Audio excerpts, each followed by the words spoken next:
And you're live. Hello, all guys and gals and all non-binary pals, and welcome back to Radio Free Will's Twitch channel for Call of the Deep, a D&D campaign. I will be your dungeon master and your host with the most, Mikey, aka Pop Culture Geek, all over the social medias. We are down a wild magic sorcerer, Kiltman42. He had to take care of something, but he will sends his love in regards to the internet land, and we'll be back for our next session. But for everyone else, thank you guys for being here, and tonight should be a lot of fun. So before we get started, I would like to introduce my not my characters, my players. There we go. That's the right word. I meant to say that. But yeah, we'll start off with you, Will. Hi, my name is Radio Free Will. I am playing Endymion, the reborn barbarian. Very nice. Jace. I'm playing Pydex, the Dragonborn with the gem background. Heritage. Something, lineage, whatever. Words and stuff today. Know your characters, bruh. You'll get used to it, I promise, maybe. It only took me it took me 10 sessions to finally get my characters down. You'll be fine. Alrighty. Speaking of great characters, John, you're next. Hi, I'm John, and I am playing Hugh Manbeing, the Simic hybrid druid, who is hopefully hanging on for dear life. Excellent. All right, so we've established this. So on this stream, there are 3 mics, so this is going to be interesting. So we're going to start with Jace's Mike C. You're next. And I will be playing Darwin, the dwarven cleric, the jolly dwarven cleric that just wants to help out and get everybody to get along. Oh, I have something planned for you tonight. It's going to be great. All right, and finally, Amador. Trauma incoming. It's not ominous at all. It is foreboding. It's not almost. trauma, I promise. Anyways, I'm Michael, also, or Amador. I am playing the lovely Corvus, who is the Goblin Fighter for tonight. Yes. No, John. I don't have something planned. What are you talking about? Miles and DM. Alrighty. Yeah, and then once again, my name is Mikey. I am Dungeon Master, all the other NPCs, and bringer of joy and tears. But yeah, one other thing that I have to do before we start the stream proper tonight is, for those of you watching tonight, there is a bit of a heavy topic that is going to be addressed tonight through one of the characters' side stories. It has to do with human trafficking. I have done my best to try to treat this side story with the utmost respect, but just to give a fair trigger warning to the players and for those of you watching, if this is something that hits too close to home, then feel free to exit out, but there is your warning. Oh boy, now that I say it out loud, I'm a little bit nervous, but I think I will be okay. Alright, so let us begin with a quick recap. So our bunch of misfits ended up coming together at the local Salt Lick Tavern. Mike, if I may for a second, everybody that is hanging out and watching right now, ignore everything that you're about to see on the screen. This was something that I meant to do earlier, but lost track of time arguing with racists on TikTok. Just pay no attention to anything that's happening on the screen. Just listen to the dulcet tones of our beloved DM. Lovely. Okay, where was I? Oh yes, recap. So our lovely bunch of misfits, our party, they ended up coming together in Neverwinter at the Salt Lick Tavern in one way or another, where they proceeded to board the Voyager, a giant ship that happens to be the main vessel for Lord Neverember, the person in charge of Neverwinter. Upon boarding the ship, they were met by Captain Graysail, a female human captain of the ship, and gave the rundown as to the job that these adventurers will be running, which is to answer a distress call from King Red Axe on the island nation of Gundarlun in the Sea of Swords. As some of our group got their sea legs properly, others not so much. A particular gem dragonborn doesn't like the sea, apparently. He'll get his sea legs properly. As soon as we land, he'll get his sea legs. Exactly. But upon being broken up into teams under the officers of Captain Graysail's ship and doing their duties, they were suddenly attacked by a pirate ship, a one Captain Calisane, whose heritage belongs to Asmodeus. And in an epic fight, you guys impressed me with being able to hold your own. We did have one Most of character us. go. Most of you. So everyone left the fight pretty much okay, with the exception of Endymion, who through hellish rebuke went down, but in return had a lucid dream moment before being brought back to reality through Hugh hewing our barbarian. And upon So retrieving, I hewed the barbarian. you hewed the barbarian. We're making that the now. You hewed him. But upon coming back to the mortal plane, you guys will pick right back up after the ship had Captain Callus and his crew dispersed into the distance. And not to mention that Captain Graycell took the other two pirates down below and to lock them up in the brig. So that is where we're going to pick up. So you do have a couple of dead bodies of Captain Callus's pirates on the ship. So I didn't give you guys a chance to do this, but does anyone want to loot any of the bodies? I can go check on Endymion because I did make him go down. You made it. Okay, so here's what we'll do first. We'll take care of the loot, and then we'll get to that. So for those of you looting the bodies, roll 2d4 for me, please. And whatever number you get from the 2d4 is how much gold you find on these dead pirates. I need another one. You didn't think you would need the d4s today, huh? Yeah, actually. Yeah. Yes. Good. I have a 2 and a 3, so together 5. Nice. 2 2s. I got a 4. Nice. Alright, make sure you... Nice. Make sure you guys write this down because I can only keep track of so much. You are in charge of your own monetary gain. Alright, so now that's done. So, Tydak, you said you wanted to check on Endymion? Yes, no, maybe? Yes, that's what he said. Okay. I see a yes, I don't hear a yes, but... Oh. Gotcha.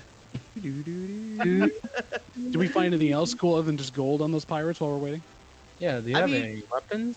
Or So, as you loot the bodies, besides the gold, you also find standard rapiers and short swords. The norm. Nothing too special. We pry the docking hooks out of the side of our ship yeah, that would be. because we cut all the wires, like all the lines were cut, so we still have the docking clamps. Oh, true. Maybe they make good decoration as a feng shui or kind of thing.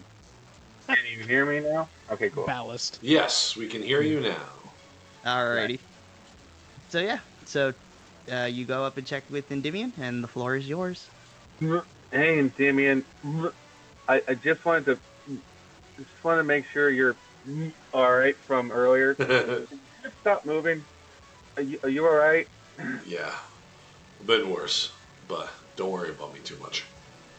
Just like I said before, stare at the deck, you'll be fine. Something solid, something that's not going to move. No waves, no horizon, no nothing like that. I love it. So Tydak, you're just staring out at the horizon. Oh, I said the window. Oh, you're on deck. Yeah. The entire window is open. If you think about the it, entire window. it's a giant window. I'm staring at something. That way. We're turning. Oh god. Oh god. You stare at your own 2 feet. Yep. That is true. Or the dogs. Doggos. This is one hell of a ship we're on. It's a ship of dogs. Mm, The dog ship. shh, no spoilers. No, just kidding. We're on Voyager. Are they called Neelix? Get out. Get out. Oh boy. It's at this particular moment Captain Graysail comes back up, looks at the rest of you, assesses the situation a little bit, walks a little bit closer.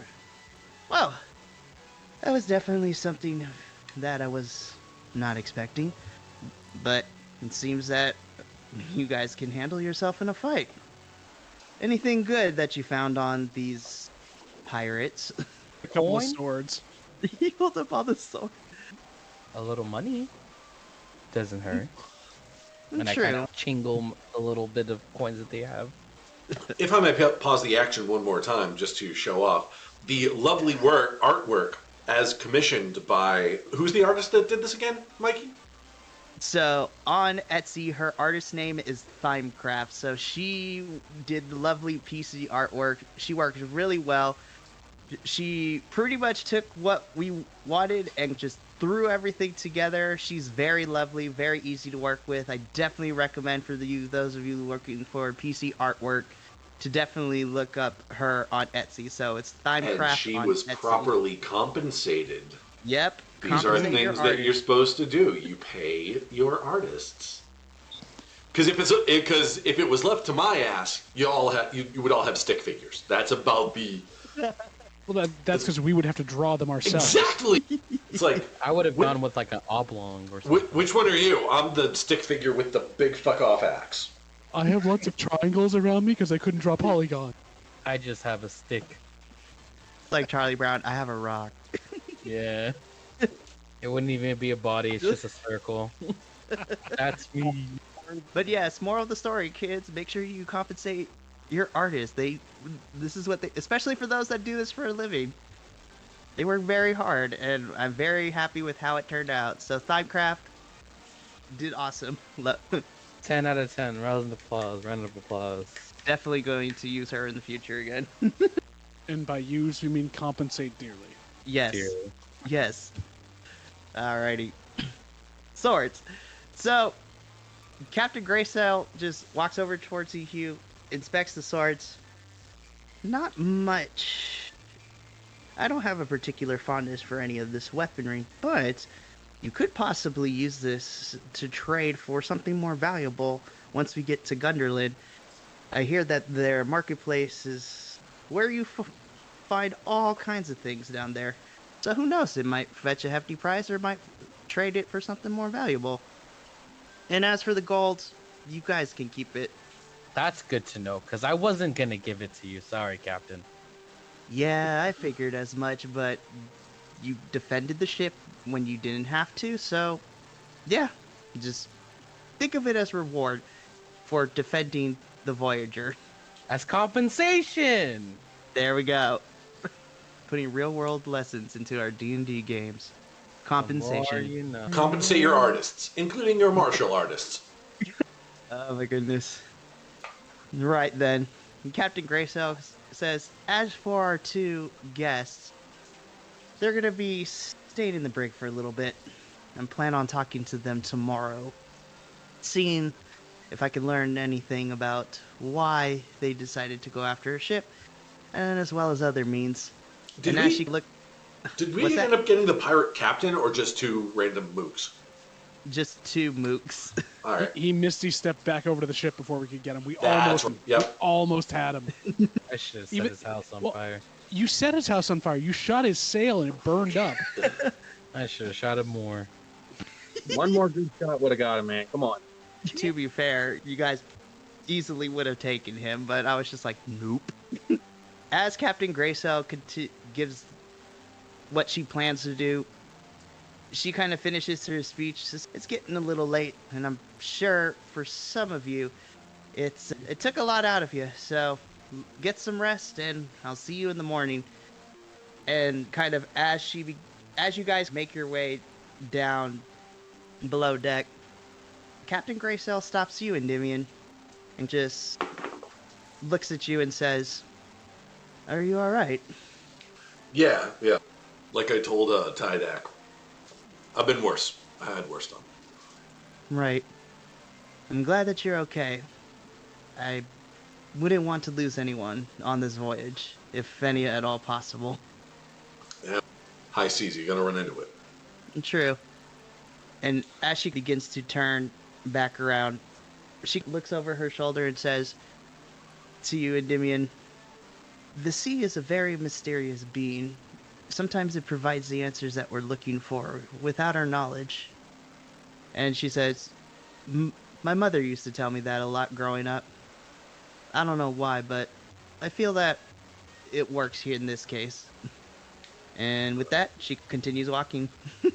Hugh will walk over to Endymion and just put a hand on him and said, it's good to have you back on your feet. I'm sorry that you took so much in the battle. Are you all right? I'm sorry, the Werner Herzog voice now paired with the art is just too good. Why is everybody worrying about me? I'm back on my feet. I'm fine. It's not a very nice thing to lose yourself, especially when you are trying to do something good, and we all just care a lot to have us all be whole on our entire trip. Just know that the sea respects you and brings you back. Why is everybody on this boat talking about the sea like it can hear us? Because it can. Its ears are everywhere, and water conducts sound very well. At that point, I'm gonna look overboard and just go, "Hey!" All You're right. angry. I'll leave you be for And just look back. What can I say? I like tempting fate. Do you feel better? Much. You can walk away. Oh my gosh. I love this so much already. It's fuck you. It's gonna come back to haunt us. The ocean's gonna get you. Oh, don't worry. It's all Endymion's fault. Yep. Be like, dang it, you guys. All right. Like eight more sessions later, all we're gonna have is this one NPC just go, "You told me to fuck me." Now fuck you. Be Why like, do you think there are so many tentacles in the deep? ah, no. Oh boy. All right. So yeah, if you're still currently on the deck, so what do you want to do now?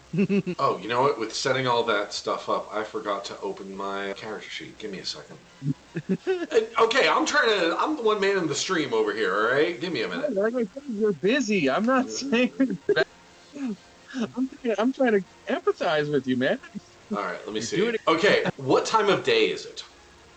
Let's see. So Captain Graysail says it's getting late. So I will say that it was about, if we're using a 24-hour cycle, because that's what I'm using, we'll say that the pirate attack happened at, say, towards between 8 and 9 p.m. So Oh, currently wow. it's 9:30, if you will. All right. 10 if you want to push it.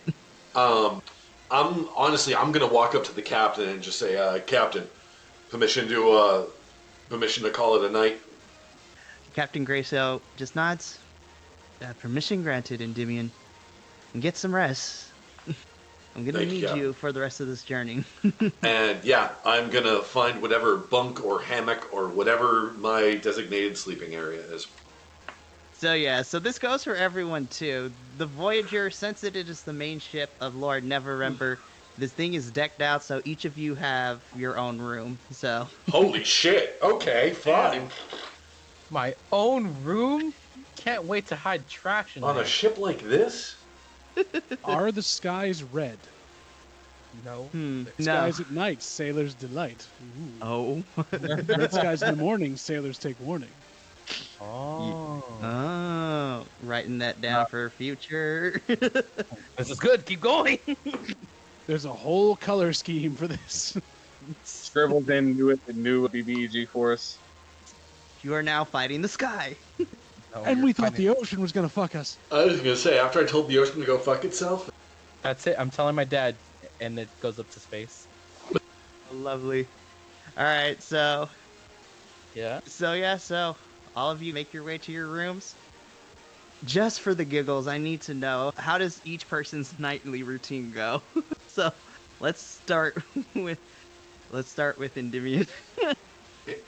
What routine? He takes off his coat and conks out and on his bed. And you're just like, Just like seriously. Okay, so Endymion's, if he has an entire room to himself, he has all of his earthly possessions in that room. Which is to say, he has a backpack in which there's like a single change of clothes. He has his axe, a couple of harpoons, and that's really about it. Like, this guy, the only reason he's like working is because he realizes that inns need money. And that's where he's been living the past 6 weeks. So, like, he doesn't even have much in the way of worldly possessions. alrighty. Excuse me. He does have one thing that's not a typical thing. And that is a glass bottle with the word Endymion etched on it. I see. Gotcha. Making a note of that. Good. This gives me things to use. Happy to. Alrighty. Tydak, what does your nightly routine look like? So, since he's not there long, he has just his bag next to the bed, and he pulls his glaive that that his master gave him, puts it on his lap, and starts maintaining and cleaning that, getting the gunk off it from the fight today. And he keeps brushing over the hilt or the guard and staring at it, remembering his master, and then finishes it up and then goes to bed. Aw. Oh boy. Yeah. My heart. And then he barfs. The ocean is just like, hey, why'd you do that? Be like, ew. A further Alright. fuck you to the ocean. Dang. Hold up, let me see if the ocean gets mad. Ocean's pissed. Oh, thank you for the can't be that, man. We got a new follower out of it. Liz, what's up, girl? Love her. Alright.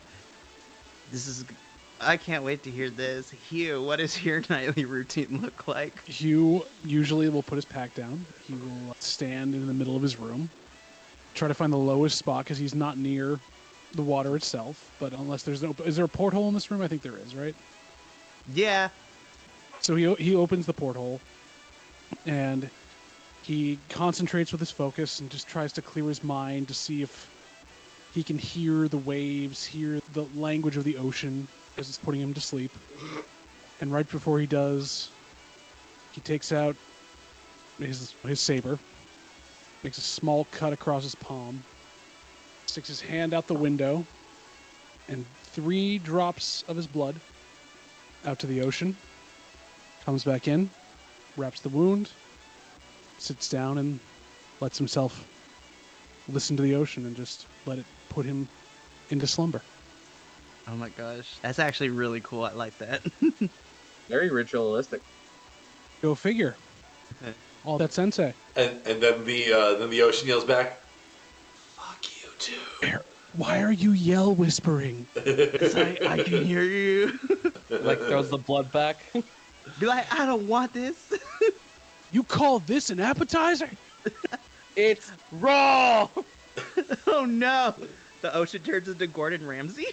That's it. Gordon Ramsay is the god of the ocean in this campaign. It's officially canon. Canon. Oh my God. Write that down in your notes. You stupid sushi! This fish is so...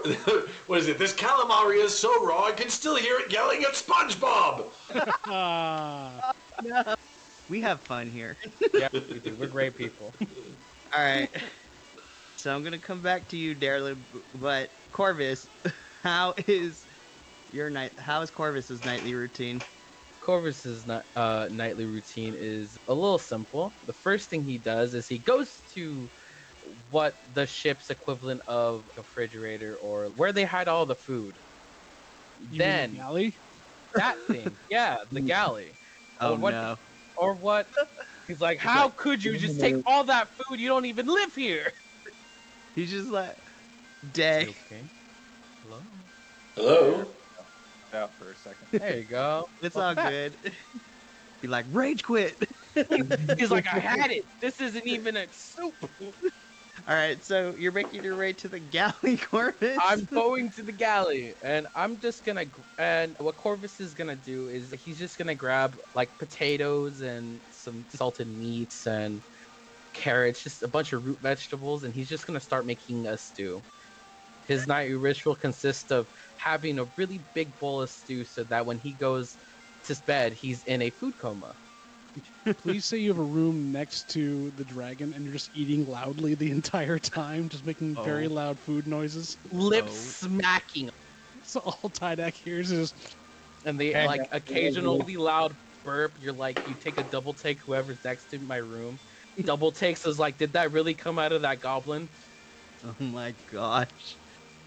But after he's done cooking and serving himself, he does go back to his room, ambiguously eats loudly, and then he doesn't even really sleep on the bed. He takes his sheets and blankets off the bed with the pillows and throws them on the floor like a pile, and just sleeps on the pile.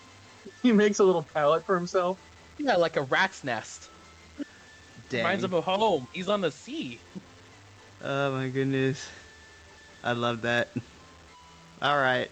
So now, finally, Darlin, how do you do your nightly routine? So I gather my various texts, religious texts, and read by candlelight. And I remember I have this pamphlet that I got from my friend Hugh that is oddly damp.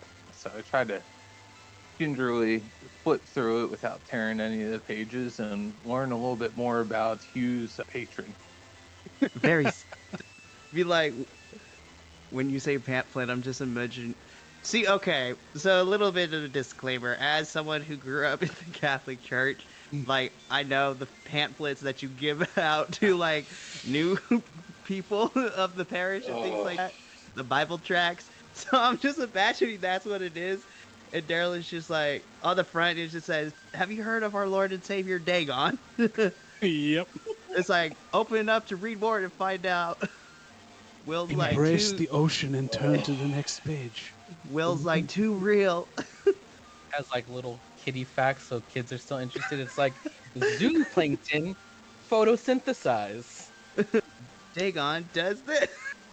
Did you know if you worship Dagon, you'll be ever at a pool party for the rest of eternity? Okay, we have to establish this because there are Bible tracts for kids. So Hugh, you get to make this decision. Did you give Darlin one for a regular adult or one that's geared towards the kids?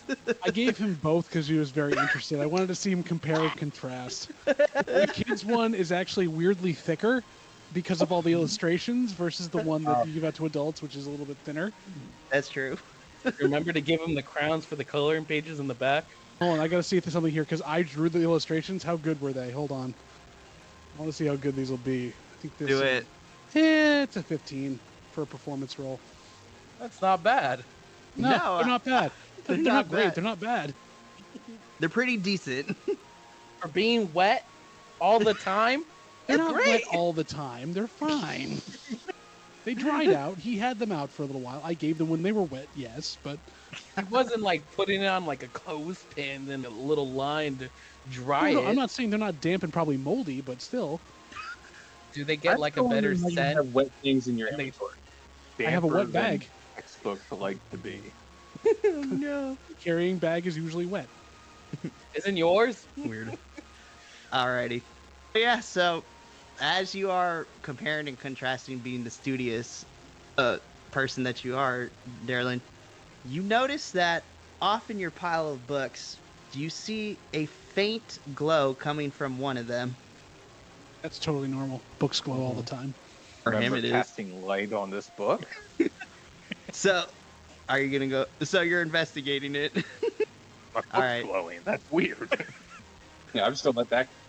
I'm like captivated by it for a second. Like, what is going on with this? And just start flipping through the pages. And I don't remember getting this book at all. What? Alrighty. So as you open the book, at first, as you're turning the pages, you see that while the book is still glowing, there isn't necessarily written in it until you keep turning the pages, and then you start to notice that there are lines begin to draw themselves onto the page in front of you, and after a few moments. So the best way I could describe it is if you've seen the movie Moana, Maui's tattoo is like on his body, but it's animated, so it doesn't necessarily talk, but you can understand it. That's essentially what this is. It is a drawing within this book.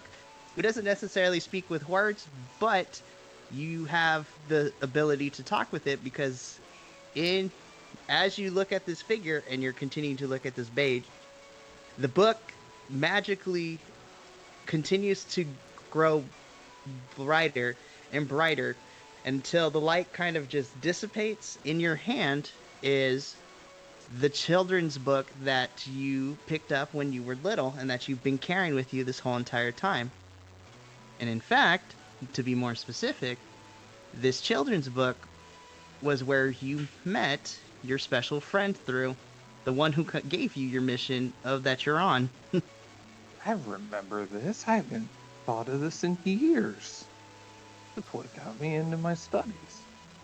As you say that, you see the lines become a little bit clearer, and for great intents or purposes, it is a stick figure, but with like horribly drawn eyes and mouth, and it just waves at you as you say, "I remember this," and it gives the proverbial thumbs up. Hey there, little person. Oh my goodness. So, as you mentioned, "Hey, little person," it kind of waves back at you and puts its stick figure hand to its chin, and with the movement of its arm starts to, so everything is on this paper, so just bear with me. A quill appears in its hand and it begins to sketch out a lot of things. The first thing that it draws is a giant happy face, and then it draws a crudely done sketch of you. And like I said, this stick figure doesn't necessarily talk, but you're able to understand it in its drawing, saying that it's nice to see you again too, Darlin. I know this book is familiar, and I just can't place it, and I just start inspecting the covers of the book to look for any kind of writing or kind of a lead as to what, if this was like a child's novelty that like I remember playing with, or if it's just something entirely new and bizarre to me. Alrighty. So go ahead and make me an investigation check, please. 17. Perfect. So as you move the book around and inspect it in your hands, you flip the book to the back, and you swear that there was nothing there before, but as you flip the book to the back and look in the lower right-hand corner, you see a name imprinted on the back of this book. And as you take a further look, the name says on it, Terra Bellamar on it. Just puzzle over it and flip back to the stick figure and ask it, who's Terra Bellamar? That's name, I can't quite place it. So, as you ask the little stick figure the question, it begins drawing again, and this time it draws a picture of an island, and as it continues to draw, it just writes the word Gundarlun underneath the picture of the island. Gundarlun, that's where we're going. The stick figure just nods excitedly. Is Terra on the island? And once again, the stick figure just nods excitedly and starts to clap its little hands. So Terra's a person, or is Terra a place? The stick figure just draws another stick figure and just points to it to mean person. Okay. We're doing Pictionary, you guys. This is great. Quality content here. Great. Only the best. And okay, I suppose I'll have to find this Terra Belmar person and see if it sparks a memory, and maybe find out what she can tell me about it. Or Alrighty. So with that, the stick figure just looks at you, weirdly smiles at you. The book begins to glow, and once the light kind of dissipates, it goes back to being a regular old book with its pages empty. what? Oh, okay. Alrighty. There's moleskin on it. Be like, you look at your arm and black spots start to appear. No, I'm just kidding. That's a Start turning gelatinous from the inside out. Slimy Dune has a cat. Shh, no spoilers. No. All right. So yeah, so after that, you continue to go back to looking at what you gave you, and then decide to go to sleep. Endymion, Yes. so you're within a deep sleep. So as you are sleeping, you begin to have a dream. So within your dream, think of it as that it's in first person. So you know that it's you, but if you look up, you can see your hands, but basically first person point of view. Sure. So as you are in this dream through first person, you find yourself on the deck of a ship, but it's not the one of the Voyager. In fact, as you look around, you take a look, And you notice that at the very top of the sail is a blue flag with a symbol of a broken kind of compass and an anchor kind of lodging through it. And as you're taking in your surroundings, you hear a cacophony of voices coming from behind you on the deck. I'm making Will have to write this down. Yeah. I'm So, sorry, bud. That's okay. That's okay. I've mentioned before that note taking is not my strong suit, but I will do my best. So, blue flag With a with and broken on it compass, is, with anchor and broken compass. as you take in that sight, you hear a cacophony of voices behind you. Voices. Turn around, see what everybody's yelling at. Alrighty.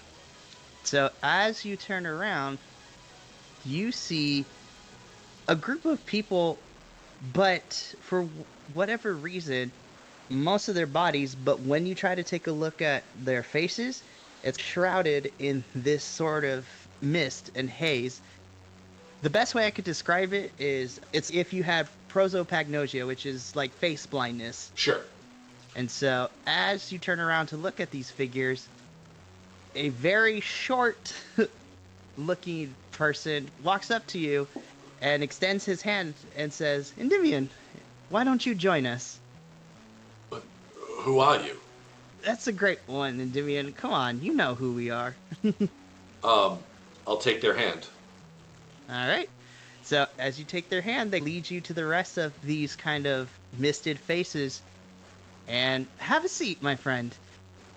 We just finished our latest mission, and now it's time to celebrate. Wait, hold on. I'm lost. What do you mean? Wait, we were on a mission? I was on a job. We were on a job, Endymion, but we completed it, so you know how this goes. It's our ritual where every time we have a job well done, we celebrate for all the hard work everyone has put in. You're the one that helped me come up with this to lift morale for the crew of the Spitfire. Oh, yeah, of course. I remember. Yeah, of course. Yeah, let's do the. Let's get it started then. Excellent. I'm glad to see that you remembered. And at this point, this person who led you to the group struggles a little bit to get on the barrel, as he is very tiny, but manages to get on top of it and then onto the table, lifts his mug, and at the top of his lungs says, "To the crew of the Spitfire, a job well done." And as he says that, once again, the whole entire group of these faceless beings, you just hear a roarous applause and cheering as this person on the table is leading this toast. I'll play along, raise a mug, Alrighty. and take a sip of whatever it is that's in the mug. Okay. Excellent. So, as you take a swig of whatever it is in this mug, a kind of calming and warmth falls over you. Any apprehension that you had about what you're seeing before you just washes away a little bit and is replaced with a familiar feeling. A feeling of camaraderie. And, yeah, a feeling of camaraderie. All right. I'm still a little apprehensive about it, but yeah, I'll play along for a bit. Alrighty. So, as you continue to observe the scene in front of you, you start to see, while you still can't recognize these faces, this group begins to party. You hear a couple people play some instruments, you see a few people start to dance around, and you're taking in the scene in a little bit. And the more that you observe, that apprehension starts to melt away a little bit. And even if for a brief moment, you think you feel a small smile start to crack up on your face. Yeah. And If this is a dream, so I'm just along for the ride, for the most part. Excellent. So, as you continue to observe this scene, you notice a female figure make her way through this group of individuals. And in fact, as you look at this figure, you notice a couple of things. You notice that her appearance is a little bit different than everyone else's. She's in white robes outlined with a blue lining of the coat. You notice that her skin is somewhat pale, similar to yours. But the biggest thing is that as you look up to the face, you notice that her face is visible. And as you look at her, you just see a very pale woman with blue eyes in these ornate robes designed with waves at the bottom of it. She just looks at you and smiles and says, "This is a gift. Keep going, and the pieces will fall back together." Wait, what piece? Like, wait, who are you? As you ask that question, this woman figure walks up to you, takes her 2 fingers, puts it on your forehead, and says, "In due time, my champion." And with that, the dream ends. Oh, fucking hell. What time is it as the dream ends? Is it still the middle of the night, or? I will say that it is about 5 or 6 in the morning. Oh shit, I'm late. Working on the ship? Yeah, no, it's... Why didn't I catch the whistle at 4? So yeah, alrighty. So Endymion, do you make your way up deck? Yeah, up on the deck. Throw my jacket on. Apologize to the captain for oversleeping. Sorry, Captain, it won't happen again. I don't... Apologize to the captain for oversleeping. Sorry, Captain, it won't happen again. Sorry. Captain Graysail kind of puts her hand on your shoulder and says, "It's okay, Endymion. Yesterday was a lot. Not too many people get to reach death's door and come back from it." Our dogs. And Timion's just gonna tell me about it. "But I'm glad to see you up and about, my friend. Shall we get the day started then?" Yeah, where do you need me? I think I'll have you, just you today. I'll have you go ahead and work with Store and kind of just make sure the sails are good to go and everything is tip-top shape up here on deck. Alrighty. So with that, Captain Graysail kind of lets you be, and you head up with Store, very hulking, like, specimen of a person. And it's alrighty then. Shall we get today started, my friend? Yeah, what do you need me to do? I was thinking you can help me with the sales, but yeah, let's just start with that, and we'll see what the rest of the day includes. Alrighty. I'm gonna get started on what? Unfurling the sails, getting those tied off. Yeah.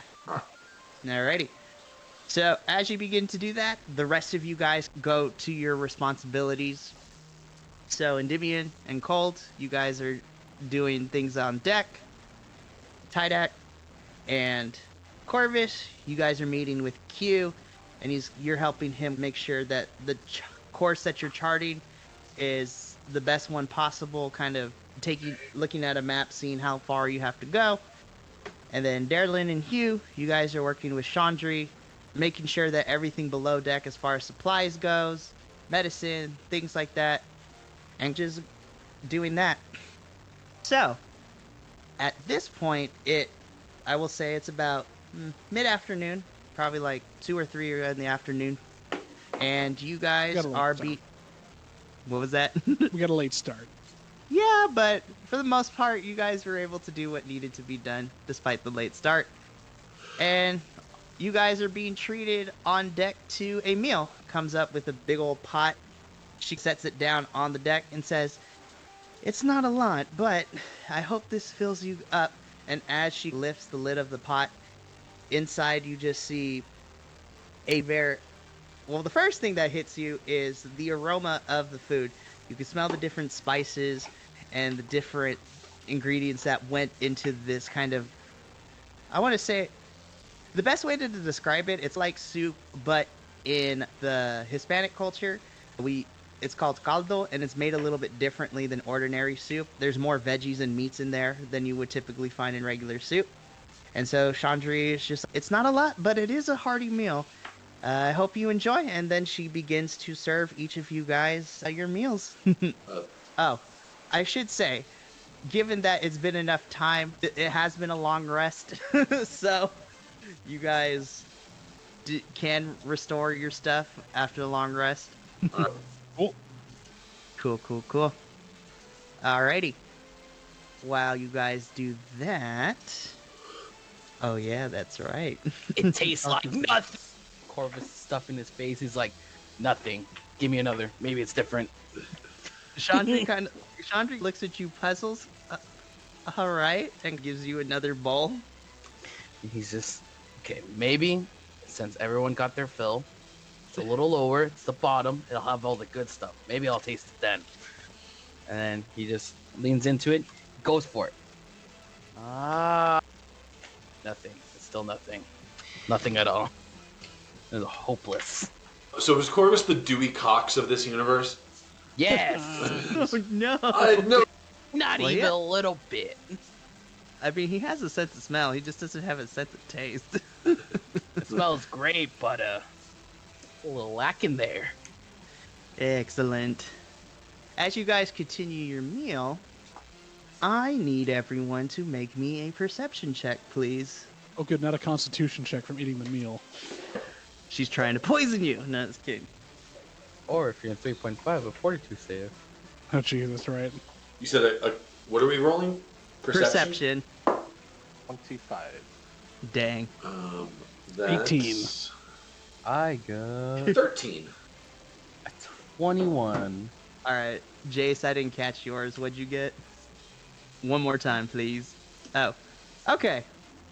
8. Got it. Impressive. As you guys are eating your meals, out in the distance, as you're continuing to move through your course, you notice that there seems to be some sort of pillowing of smoke coming from what seems to be a small little island off in the distance. Will, remind me, Endymion has the sailor background? No, he has the haunted one background. Ah, gotcha. Never mind. I think that Cold has the sailor background if it's any one of us. I think Cold has it. Dang it, and he's not here. Actually, I can make this work. As you guys are looking at this pillowing smoke, Cold kind of pipes up and says, I do believe that there's a smoke signal of some kind, and it seems to be a distress signal. Wow, that's wild. Wow, that's crazy. That's nice. We're on a schedule. It's very nice of you to understand what they're saying. Obviously, it's not our decision to where this boat goes. We are but passengers and crewmates. Mm-hmm. You might want to take it up with the captain if you're worried. And with that, Colt kind of goes to Captain Graysail, who's at the wheel. As you guys are watching this conversation happen, you can't necessarily hear what they're saying, but you can tell by facial expressions that Captain Graysail looks at the smoke signal, calls Q over to talk to him, and then he promptly goes back down. And at the top of her lungs, Captain Graysail kind of announces to the crew, "We're making a minor pit stop. Prepare to board the island." Oh, interesting. The plot thickens. One goal, it's a trap. Eh, could be worse. Captain, if I may, we did just fend off some pirates. It's entirely possible that there's more of them there. There's more of them there, and they're waiting for us. Maybe. But seeing as you guys were able to fend off the pirate attack, I'm not too worried about it. And indeed, if it is an actual distress signal, it would put my mind at ease to make sure that's what it is. Either way, I do believe we should check it out. Aye, Captain. Alrighty.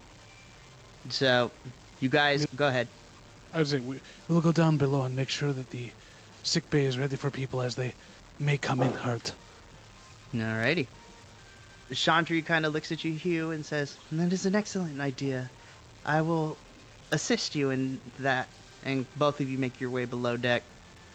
Cool. Alrighty.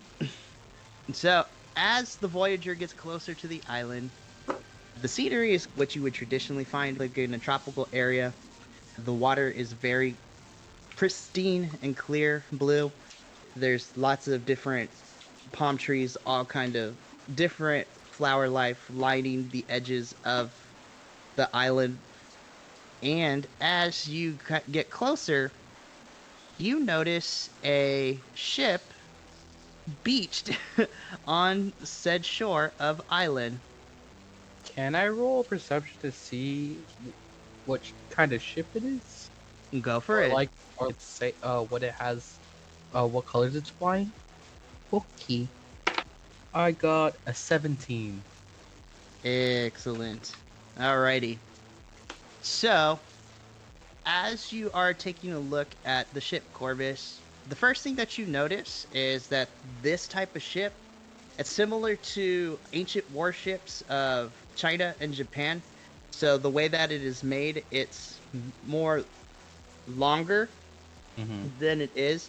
And so think of it as just like a rectangle with kind of like tower-esque kind of minarets propping up on top of the deck.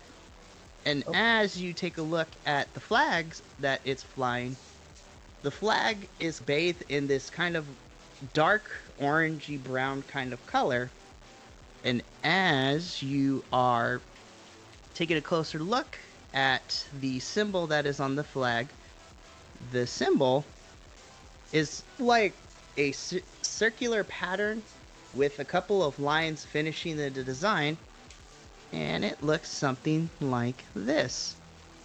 Sorry for those of you watching, I'm putting it in the chat so the players can see what that mark looks like on the flag. Looks like someone's surfing. Instant trauma. You'll see Tadek kind of go, no.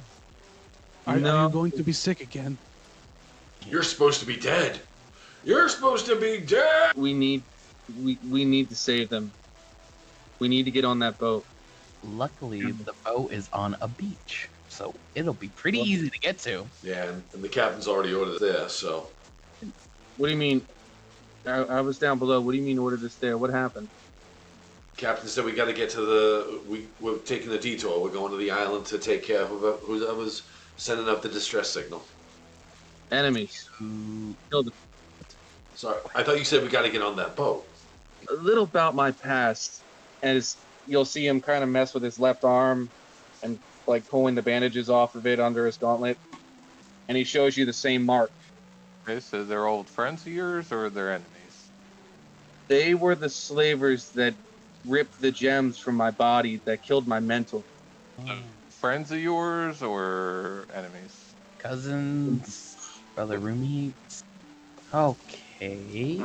Anything else we should know about them before Wait. you? They were. Not that. They never paid their share. I had Please. that hurts because I had that happen to me in college. That was not fun. Hey, Mikey, can I make a roll to see if that symbol means anything to me? Go for it.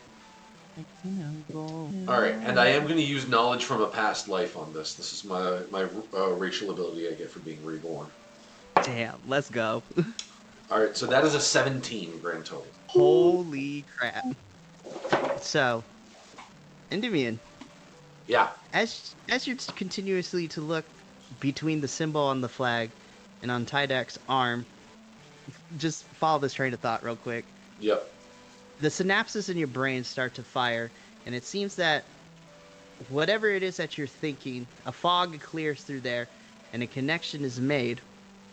You don't know exactly how you know this information, or remember why you know this, but you notice that the mark on Tydak's arm and the mark on the ship is the family crest of the Rajani family. All right. You've dealt with the Rajani family? It's not so much dealt as in tortured and almost put to death because of them. I don't know if you do see like all the scars on me, right? They're the reason I'm scarred like this. Oh, It's not because I was in the arena. They're the reason. that sucks. I'm sorry. I want them dead. my only goal in life is to make them pay for what they did to me and my family, what they did to my mentor.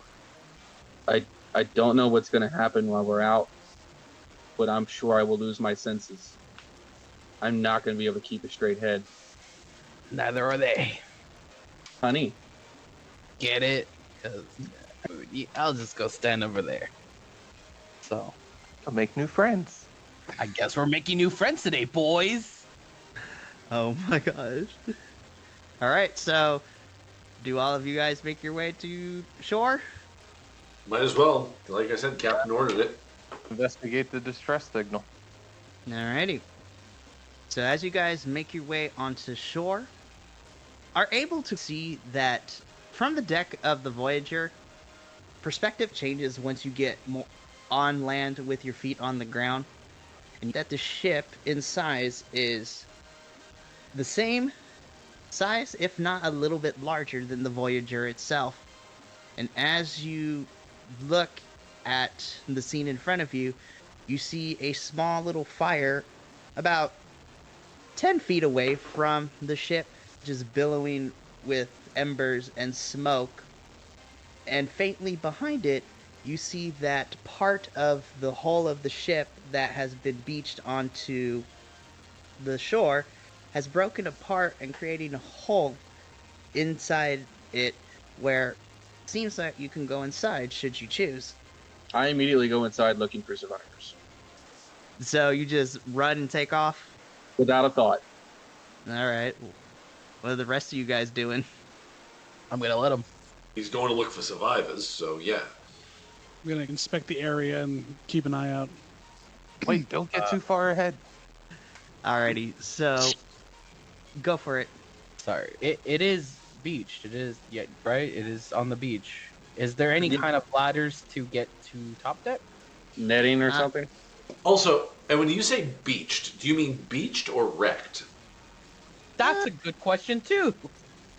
I don't want to say it's fully wrecked, but that's probably where it's leaning more So towards. it basically it's on the beach right now in more of a oh shit, the tide just slammed us into this island, and less, hey fellas, let's take a little bit of shore leave. Correct. Gotcha. That's what I should have said. Thank you. Yeah. Why we ask questions? Thank you for asking, because it didn't cross my mind. I should have been more clear. Thanks. Yep. Alrighty. So, Corvus, to answer your question, yes, there looks to be rope ladders on the side. And then for you, Hugh, since you're taking a look around, please go ahead and give me, let's see, give me investigation, please. One of my best stats. That's cocked. That is a 3. It's not a 1. It didn't roll nat 1, but it's a 3. What's your modifier to investigation? +1. Oh, buddy. Technically speaking, he's above average intelligence, just saying. True. Alright. I let my lord take me where I need to go. I don't need to investigate too hard. God, take the wheel. Dagon. Take the wheel. Alright. Put it on the wheel. There's a Birch idea right there. Dagon, take the wheel. Yeah, no, Hugh, as you look around, like you said, you just let Dagon guide you. I was gonna say, knowing Lovecraft fans the world over, I would be surprised if it wasn't already a t-shirt. It's got to be somewhere. Yeah, boy. It's a beautiful little place here. I probably could see a little hut village and maybe a lovely bar or something there with a tavern that would sell drinks with little umbrellas in them, and just be a beautiful place to take a vacation at some Sounds point. very lovely. It wouldn't it though? Yes. So what you're telling me is Hugh is looking to turn this into a resort. Oh no, I am not going. I am not the one to build that kind of resort, but I would partake of its wonderfulness afterwards. My gosh. Put that down for later. Make a resort. Also, Alright. Can I go top deck of the crashed ship there? Yes, I will say that you begin your climb up the top of the ship. Yeah.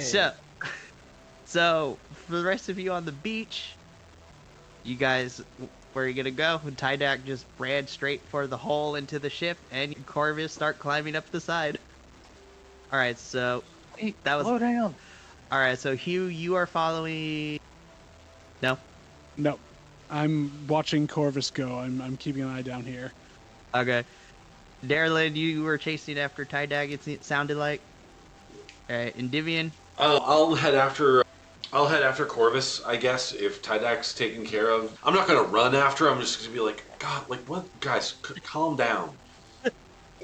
Everyone's so excited to be getting on another ship. We just got off one. I think it makes you sick in a different way. Makes you sick on the mic. Yo. Okay. Oh no.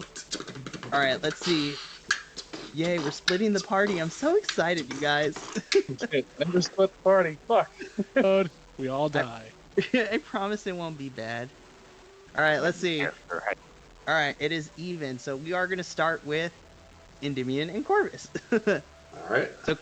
So Corvus, as you finish climbing your way to the top of the deck, for the most part, there's nothing really out of the ordinary.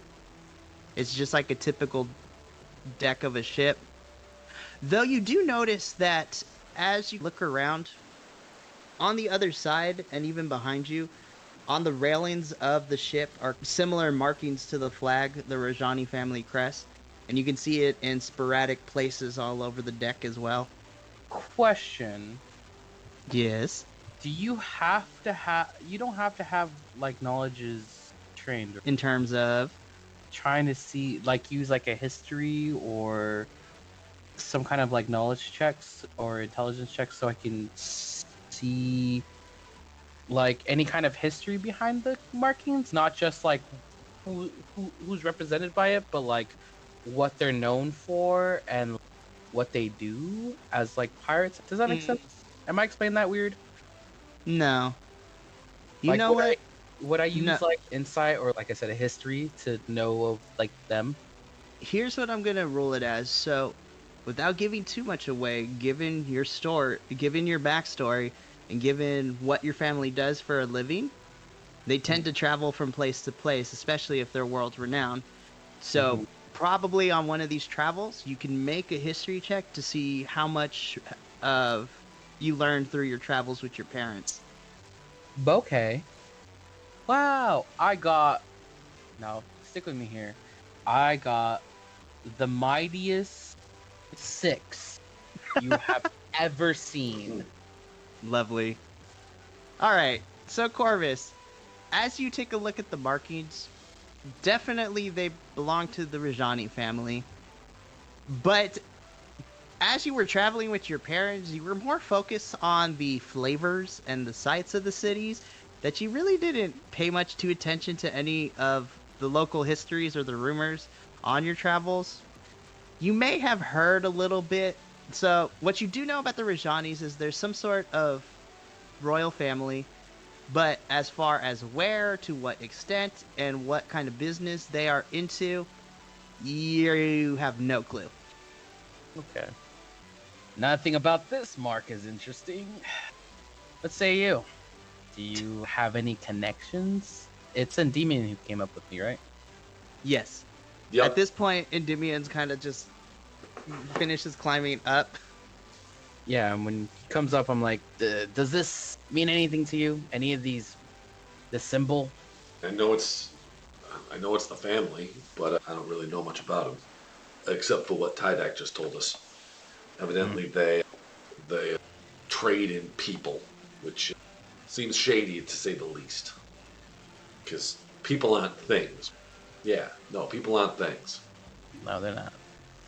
Okay, I guess we probably should make our way below deck, start from the top, and see if we can find anything. Digging our way downtown, walking fast. Dang it. Alrighty. So the two of you are going to make your way below deck, I'm assuming? Yep. Down. Okay. We're going to cut the camera a little bit. So, simultaneously as that is happening, Tydak, you make your way through the hole in the ship, and you find yourself at the most lowest part of the deck. So, think about it, you're at the very bottom of it. Usually where supplies and things like that on a ship would be kept. Similar to where Chandri keeps all of the Voyager's supplies. The hold. The hold. Supplies. Oh boy, here we go. So, as you make your way through, Excuse me. instead of seeing what you would normally see, crates of goods, burlap sacks full of spices, fruit, things like that, that there are definitely burlap sacks, but they are filled to the brim with iron kind of rings that look small enough to be put on a creature's hands, as well as a similar iron looking ring big enough to be put on someone's neck. And as you take a look at the hold, you see a variety of cages. Some look newer than others, varying in different sizes and lengths, and some more rusted. And as you continue to take in the scene too, in some of these cages, you smell the faint metallic scent of blood seeping off, mixed in with the rustiness of the metals in the hold. And as you're taking in this scene, you are reminded of the things that the Rajani family is known for, and in particular, the things that they did to you while you were underneath their thumb. So flashbacks are going through. Essentially, yes. Fun.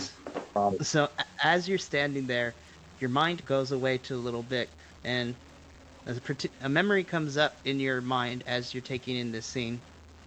You're back at the arena that you once called a home, and at this particular moment, from the distance, you hear the sounds of what seems to be like a trumpeting elephant kind of making noises, like when elephants make noises with their trunk. Exactly. So you hear a cacophony of that noise, but instead of the more triumphant sound, it's trumpeting of pain and of distress, as well as a horrifying screech of a high-pitched scream. And you remember you find yourself outside in your cage, hand to your head, heavy breathing, shaking all over. You remember this quite clearly. This is the memory that the Rajani decided to test your mentor and put him to death in the arena. That was a heavy day. I'm trying to remember. I'm looking through his backstory to find that part of the story. Hold on. Found it. This was the day my mentor was put against 4 bugbears and basilisk. Child's play. Not for someone who's old, an old fighter. Like old. Yeah. So yeah. So still in the flashback, as you continue to hear the screams of your Loxodon mentor and the screams of these creatures, after a little bit, it grows eerily silent. And as you try to process what exactly it is of what you heard, a figure approaches your cage. In fact, 2 figures. As you look up, you happen to see 2 kind of caramel-skinned individuals. A young man dressed in all kinds of furs and piercings, and the second individual is a female, kind of dressed in similar furs and piercings. So give me a sec. And essentially, this is what they look like. They're caramel skin, different markings all over, furs, things like that, piercings all over the place. And you, my friend, know these as the Rajani twins. The ones who are in charge of the fighting ring, the arena that you're being held at. And they are your captors. I'll never forgive you for what you've done. The female figure kind of gets closer to the cage, puts her hand through and grabs your chin and says, "Oh, sweetie, forgiveness was something that we never wanted from you. This is what happens when you disobey. Toys need to be broken once in a while." And throws your chin back a little bit as she reaches her hand out of the cage. Hill was did deserve this. Break me, not him. Oh, why do you think we did this? I thought he would last a lot longer, but I did get some good results from this little experiment. Now that, I have the information I need to see how you will fare. Rest up, my little subject. Things are gonna get interesting. And with that, the flashback ends and you're back inside the hall. At this point, Darlin, you catch up to Tydak, and as you are on the precipice of the entryway into the hold, you just see Tydak there, still in his own little world for a little bit. And as you take in the sights around you, you see all the similar things that he did: the cages, the cuffs, the collars, the smell of blood and rust in the air, and Tydak just standing there. Hey, come on. We're separated from the group. What's going on? You just ran in here. Sorry, I got distracted. What were we doing again? That's right. Let's go. We gotta make our way up deck. Corvus and Andy, they went up top, so hopefully we'll meet them in the middle sometime before anybody, sneaks up on us or something. Being that this ship's similar to the one that I was brought on, way up's this way. All right, you lead the way. All right, so you guys start making your way up to upstairs. As we pass the last cage before going up the steps, you just see, like on a fence post, his hand just drag across it. Alrighty. So the two of you begin to make your way upstairs. Alright. Hugh, you're just chilling on the beach. I was watching to make sure Corvus got up okay, but yeah. Alrighty. Yeah, at this point, you've seen everyone enter where they were going. So Tydak and Darlin are inside the hole, and then you see Endymion finally climb his way up and over to the top of the deck. As you are taking in the sight, you hear something. You hear a rustling of bushes coming from the kind of palm tree floral area of the island. You hear something rustling. I can't see what's there. Do I see any like vegetation moving or anything else? Other than like bushes moving as if something were walking through them, nothing, no vines moving, no flowers are getting bigger, coming to life, that kind of thing. Okay. I'm going to keep my eye where I heard that sound. I'm going to start edging toward the hole in the bottom of the boat just to get some cover if I need to, but keep an eye. Alright, so you make your way to the hall, you said? Yeah, I'm making my way toward the hole. Okay. I am going into the depths of the ship to make sure that the hold is both dark and also dank. Dang it. Alrighty. So I'm keeping an eye on that area. I want to see if anything pops out as I do. Okay. As you continue to keep watch, essentially, you don't for a few brief moments, it doesn't seem like anything out of the ordinary is happening. But then, after a few moments, you start to see a few figures make their way out of the vegetation. You see a very battered and a very tall, kind of like battered human male figure dressed in kind of ornate clothing a little bit, with a bandana, a petticoat, typical stuff that you would see like a captain of a ship would be dressed in. And alongside him are two light browned canine looking animals. Do I recognize what the animals are? Given the fact that you are one with nature, and just from the teachings of Dagon, this isn't really going to be a secret, but these two canine-look creatures, you recognize them as blink dogs. Wonderful. As we used to call them back in our days, poof dogs, as they go poof, and they do not boof. Oh my gosh, I love that. But they also go oof. I was going to say, that phrase is awfully close to being a slur in Australia. It is. It is. I'm not saying the slur. I'm saying the actual double O of poof. No. Like the onomatopoeia, not the other one, which has a slightly harder sound, which I will not say right now. We shall not. I'm gonna. Do they see me, or do I get into the darkness enough that they can't see where I am by the time they merge? I'm just trying to keep an eye on them. Nah, they don't see you. Perfect. I'm gonna hide like just inside the hole and keep an eye on them. Okay. Alrighty. I wish I had message. I wish I had a bunch of things right now, but no, I don't. Oh, somebody has decided to play a warlock. No, I'm playing a druid actually. He's a I'm playing druid. Then, Mikey, you Same should send me a new overlay that's updated with the character's actual class. I did. A while ago. Uh-oh. All right, well Uh-oh. then I should find that and use it for the next time because I forgot this time. I'm pretty sure I sent it to you. It doesn't Pro, matter. pro, It doesn't stream, matter. pro streams, something- bro. Okay. Pro It's streams. okay.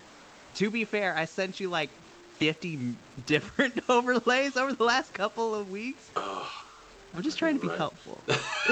You're nothing if not thorough. I prefer Emerson. Thought it was wow. Warlock. Oh, and that was the most sophisticated dad joke I have ever made. All right, stream's done, guys. Good night. That's it. That's streaming is done. That joke just ended streaming as a concept. It had No to. more It got very streams. It's It got very frosty in here. It's very hard to. Alrighty. Okay. So Hugh, you are one with the shadows and just watching. Envelop me, all of the darkness of the underdeep.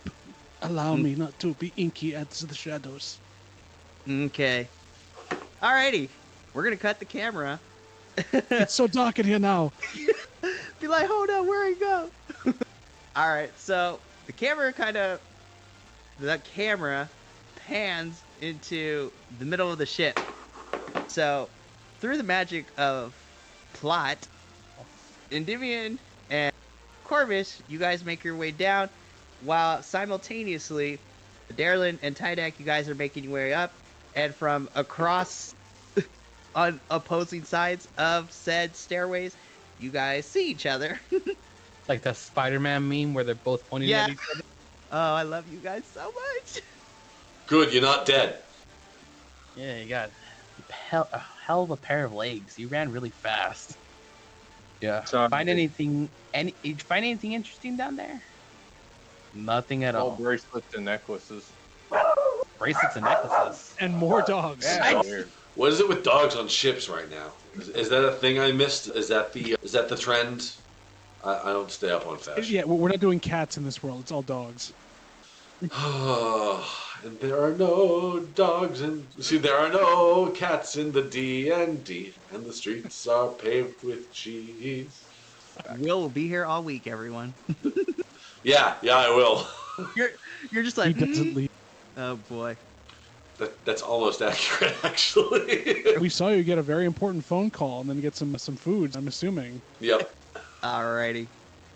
So the four of you meet back up, and Darlin mentions these wrist.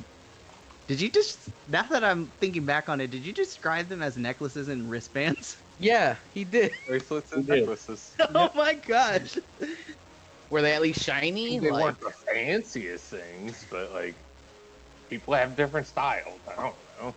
Some people are into that kind of restraint. Some people are just unrestrained. I'm not here to judge. I'm here to. I figure this is a shipment vessel, and they're just catering some jewelry for some merchants. I don't know. You my God. innocent child. Darlin is the biggest himbo, and I love him. If we've got the himbo, we need the Mary Sue. Please no. The himbos for days. Okay. Oh, you poor baby. Are you talking about collars and shackles? Is that what your people call them? What do you mean by your people? Oh, later. Little people. This is not where it's supposed to go. No. Oh no. Okay. Your people. Yes, in Mark. your culture. Yes. Okay.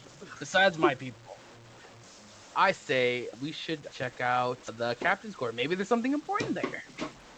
My little goblin mind. That's what I figured we could do. Go to the heart of the ship. Yugi. No.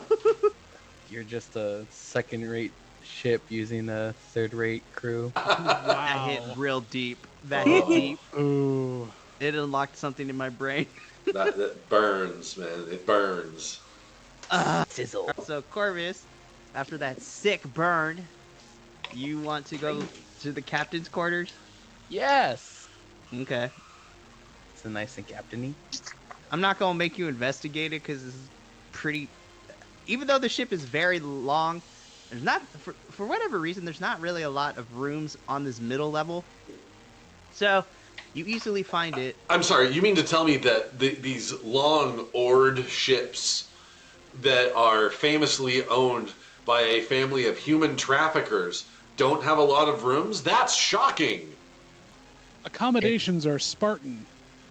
Geez, Will, you don't have to call me out like that. Excuse me while I go cry in the corner. No. It's one of those things. Like, the way you're describing it, like the way my brain immediately goes to like Ben-Hur.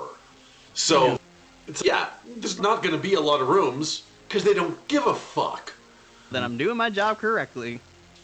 I don't know if I should be. Gryffindor. You were accidentally historically accurate, or maybe intentionally historically accurate.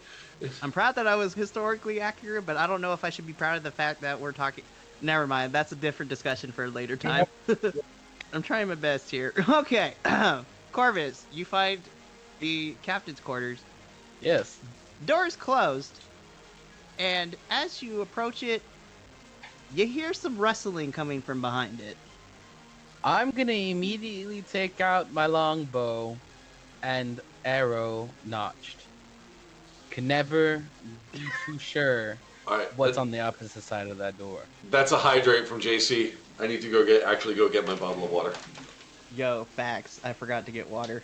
Joke's on you. I'm gonna choose to dehydrate. You're gonna dihydrate? I'm gonna dihydrate. Alright. We will take a quick break as I go get this water bottle, and then we'll continue with the actions right after these sponsored messages. Have you ever felt like you are balding? Well, with these few easy steps, you too cannot be bald. Just apply head on, and you too will not have headaches. I know I was going with the hair thing, but I just remembered the head on thing right now, and I love that. I like that short. No special, buddy, but I will love you.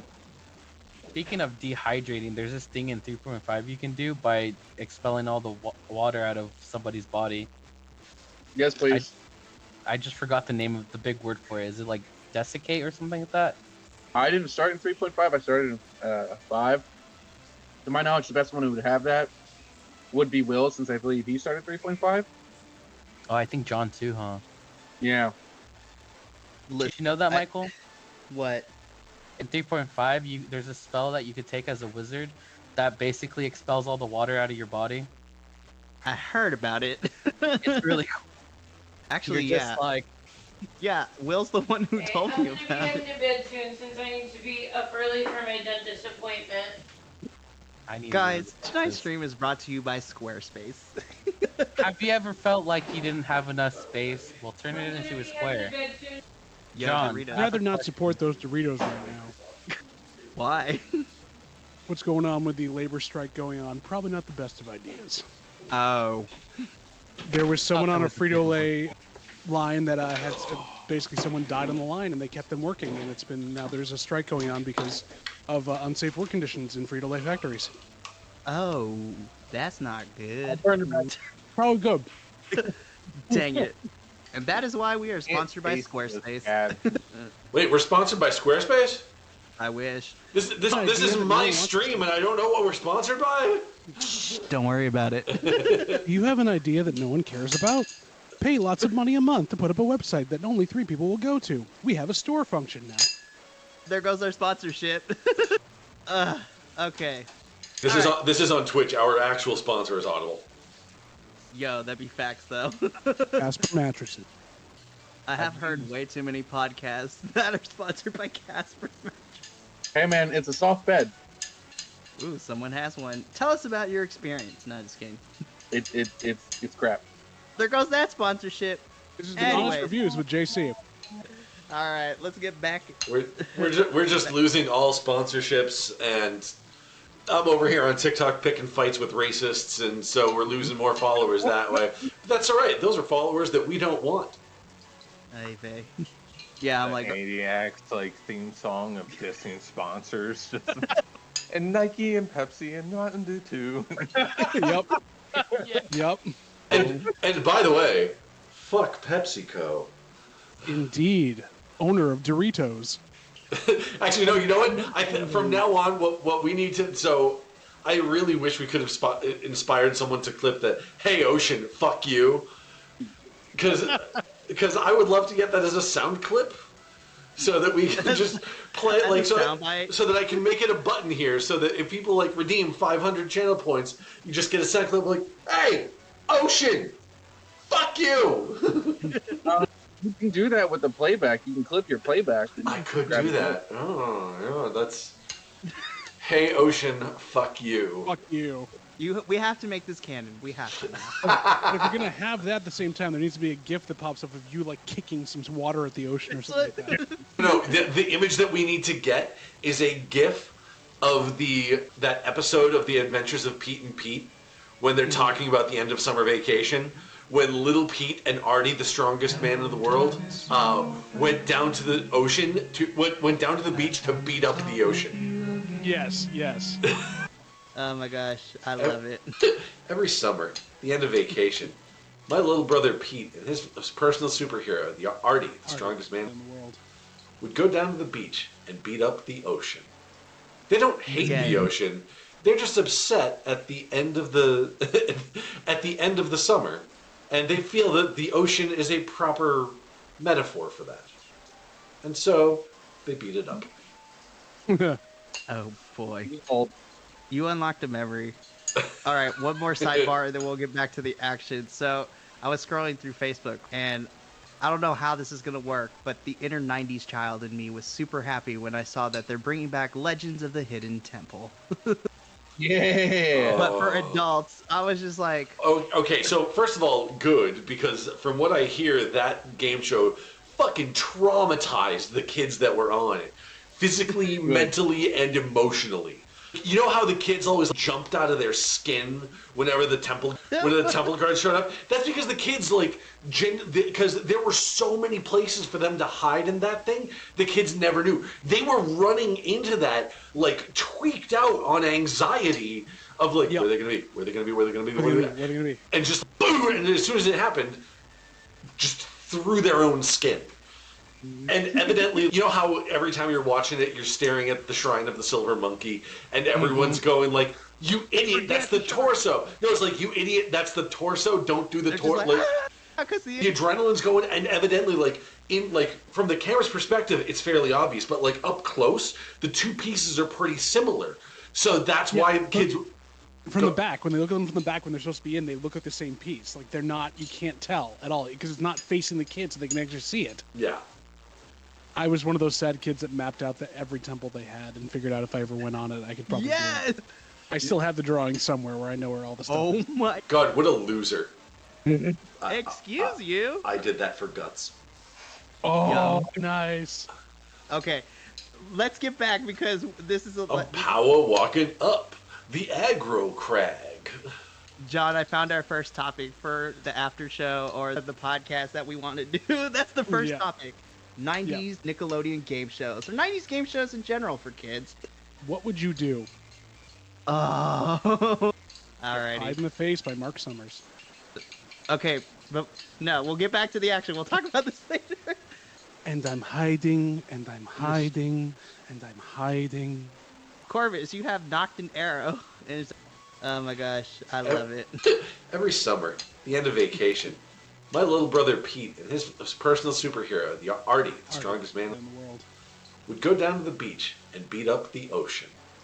They don't hate the ocean; they're just upset at the end of the at the end of the summer, and they feel that the ocean is a proper metaphor for that.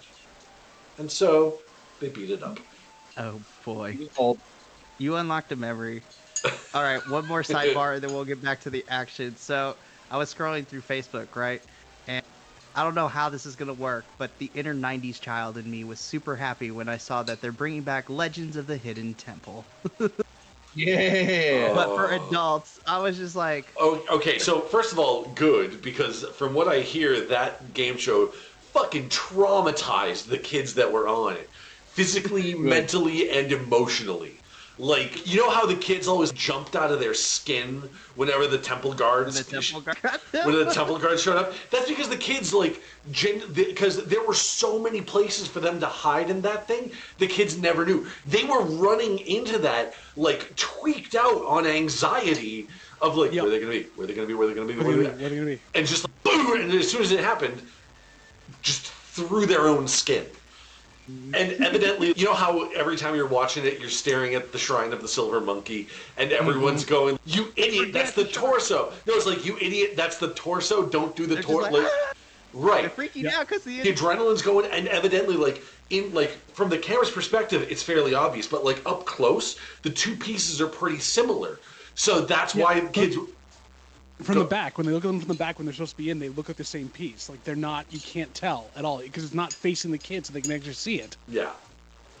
I was one of those sad kids that mapped out every temple they had and figured out if I ever went on it, I could probably do it. Yes. I still have the drawing somewhere where I know where all the stuff Oh is. my. God, what a loser. Excuse you. I did that for guts. Oh, nice. Okay, let's get back because this is A power walking up the aggro crag. John, I found our first topic for the after show or the Oh, yeah. the podcast that we want to do. That's the first Yeah. topic. 90s Nickelodeon game shows or 90s game shows in general for kids. What would you do? Oh, Hide alrighty. in the Face by Mark Summers. Okay, no, we'll get back to the action. We'll talk about this later.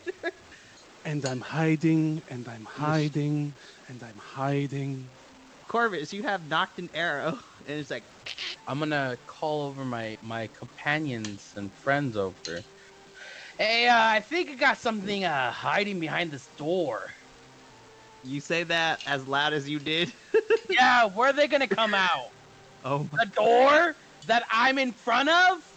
Oh, it'll hurt my head. With that, I would like to walk over there and like just palm Corvus's head and pick him up and move him 5 feet, so Can that I when just like ragdoll so when he picks me up, I'm just like,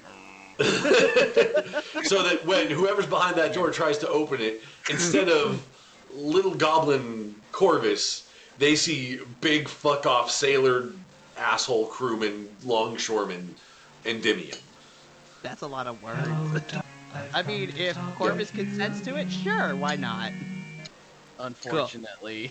What do you mean, unfortunately? You could say no, but you said yes, so we're gonna go with it. Well, you could ragdoll, or I could pick you and just kick me in the shins as I do. It's like, all right, fine.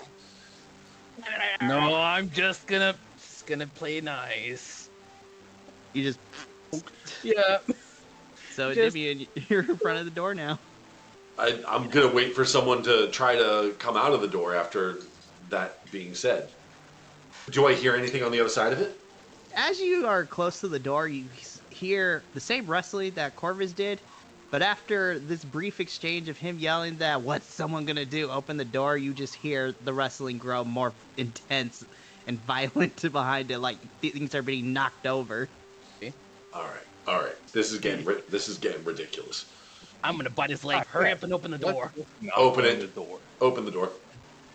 Okay. No, I'm sorry. I am not going to open the door. This is actually a perfect opportunity to do the one thing that every last Dungeons and Dragons player has ever done when presented with this opportunity. And you know what? It's not something I've ever gotten to do because I've always played casters and I always played the more reserved characters.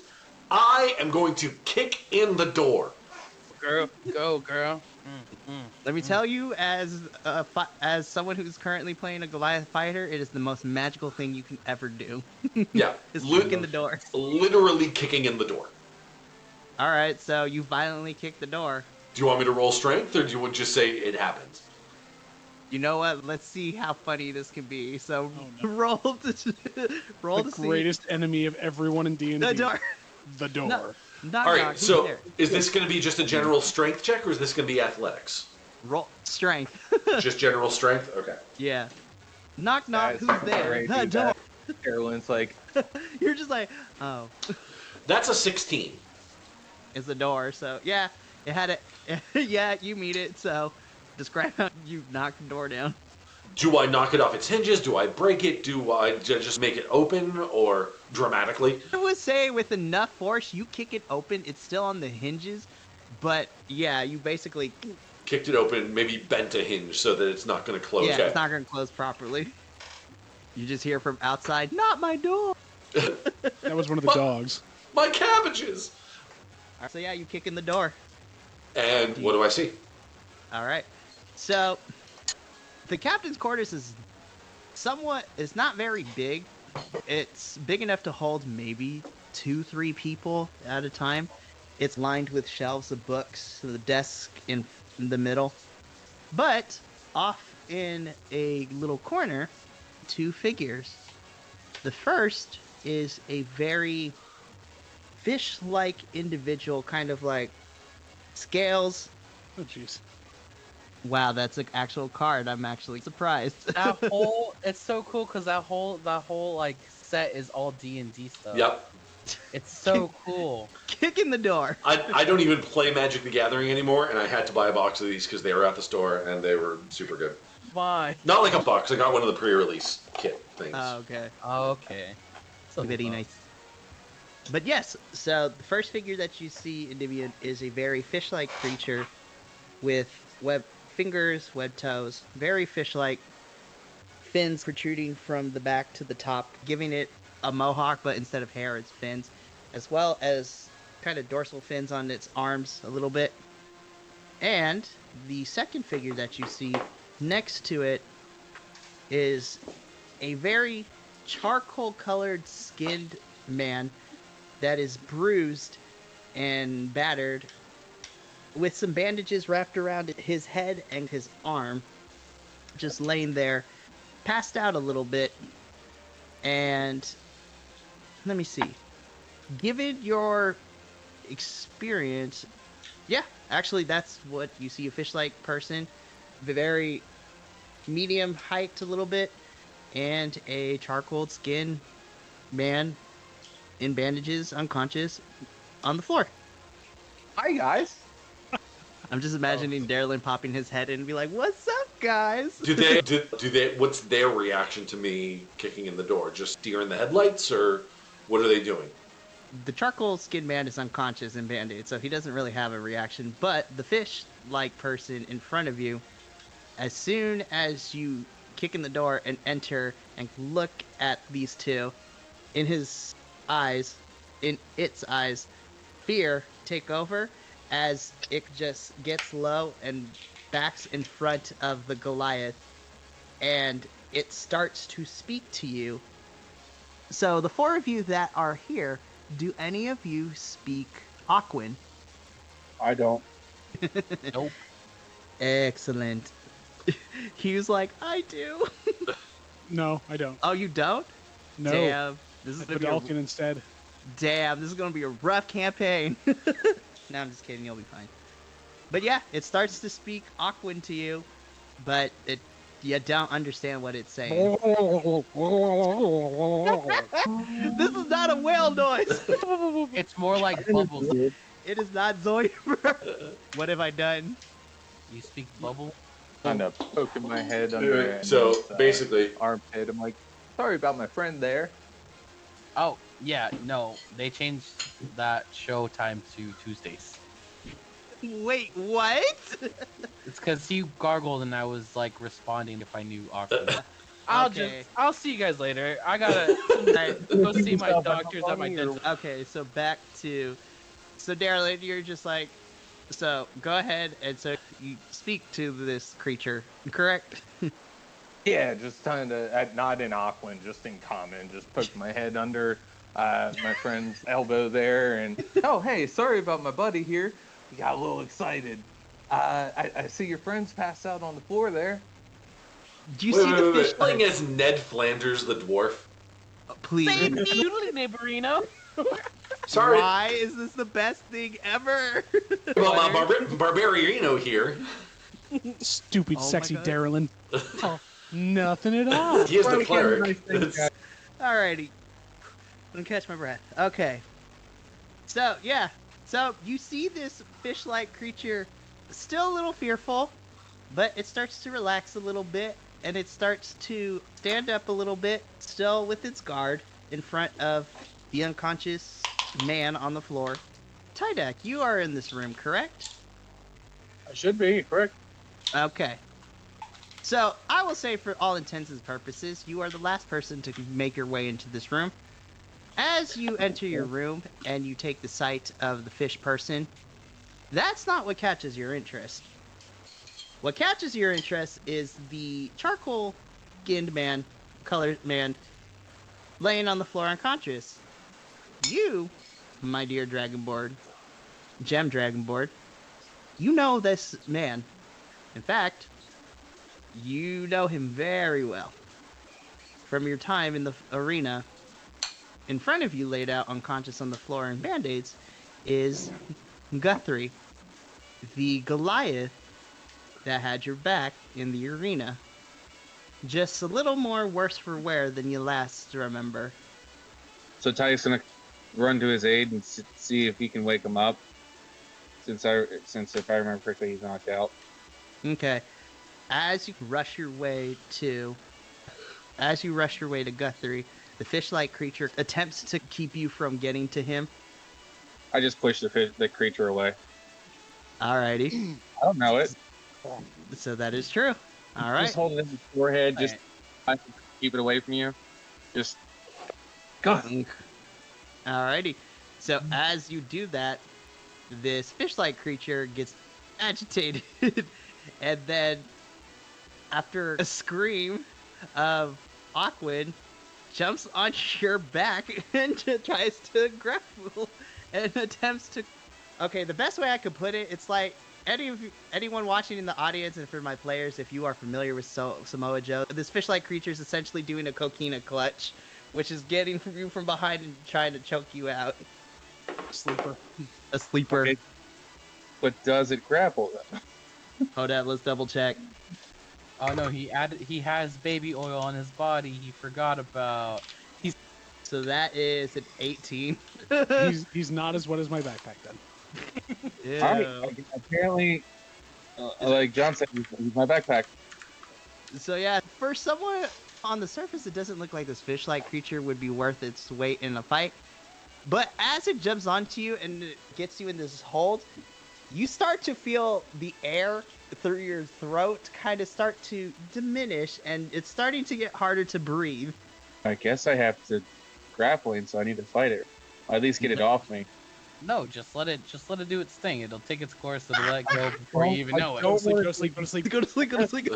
It's like stroking your hair, like shh. Oh, that's creepy. It's just a guy So- in your back, in your ear.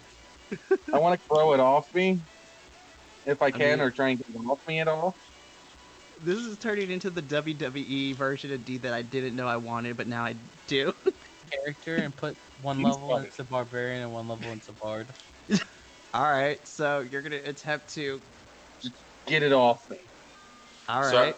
Sorry, you mentioned something about he's got baby oil on him, and so the ADHD took over, and I had to find out exactly what the name of the character from Street Fighter who performs Turkish oil wrestling was.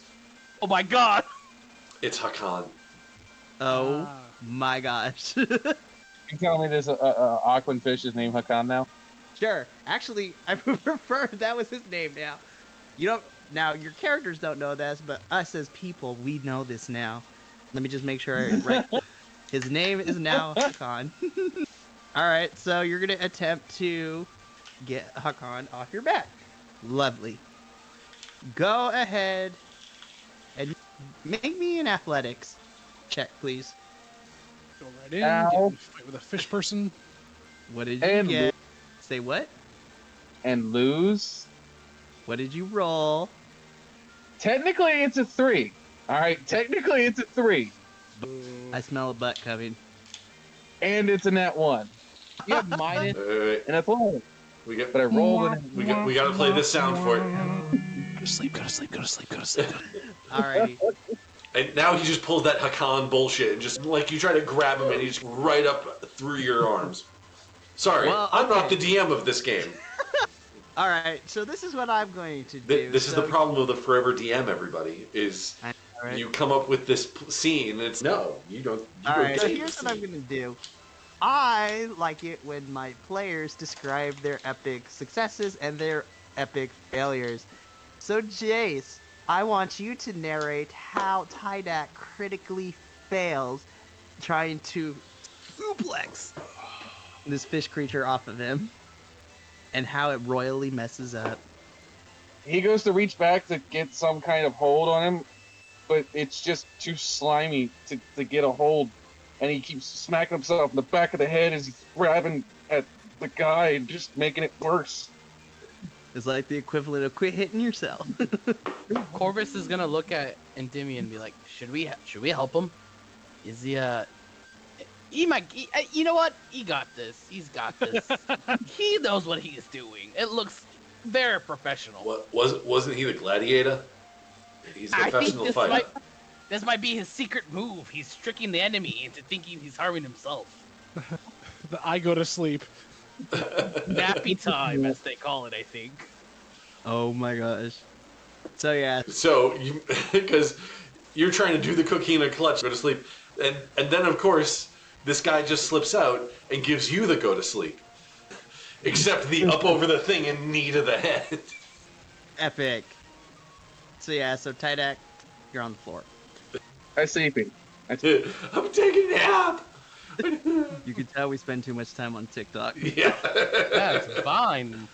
Wow, I've never seen the sleep spell personified physically before. I knew the components said somatic, but God, this is taking it to a next This, level. you know what it is? There needs to be a monk subclass that is basically the path of CM Punk. Yeah. Just go to sleep, cat. It's spend key Anaconda points and you get Vice. the sleep spell. There you go.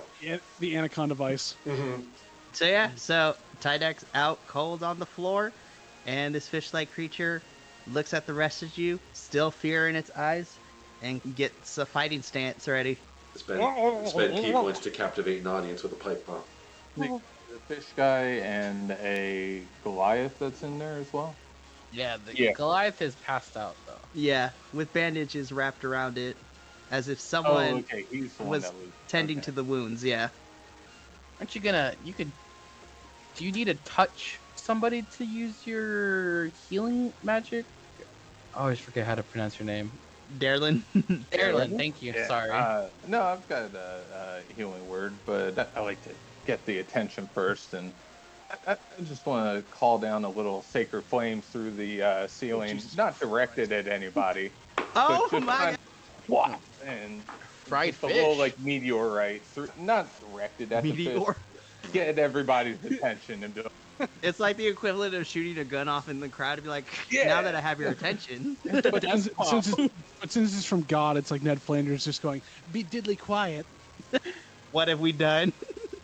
All right, yeah, so I'm just going to say you do it because that is epic. And so the fish creature and everyone, your compatriots, look at you with their full attention.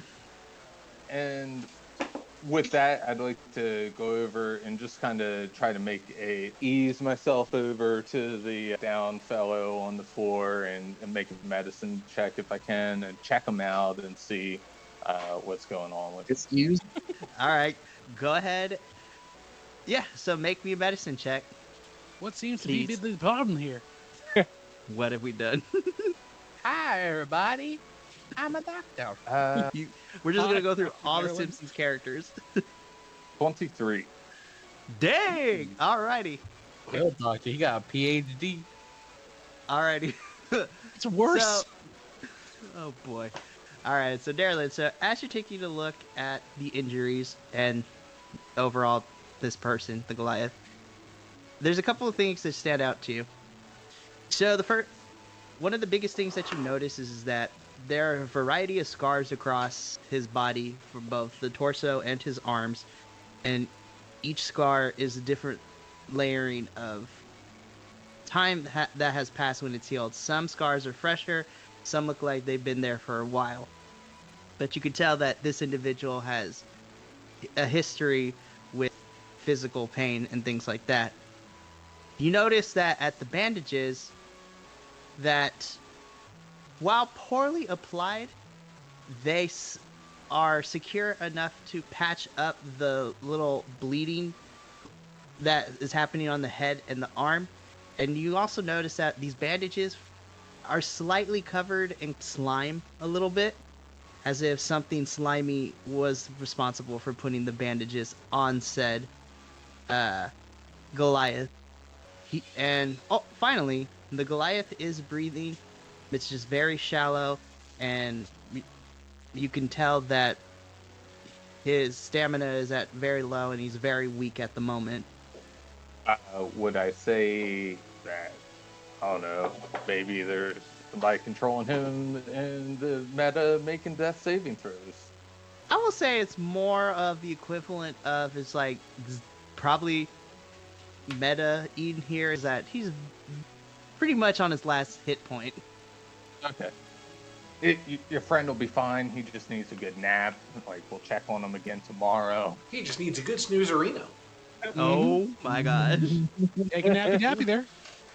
Needs a little siesta fiesta. Oh my gosh. I just try to do charades and your friend, good. And, he just needs a nap.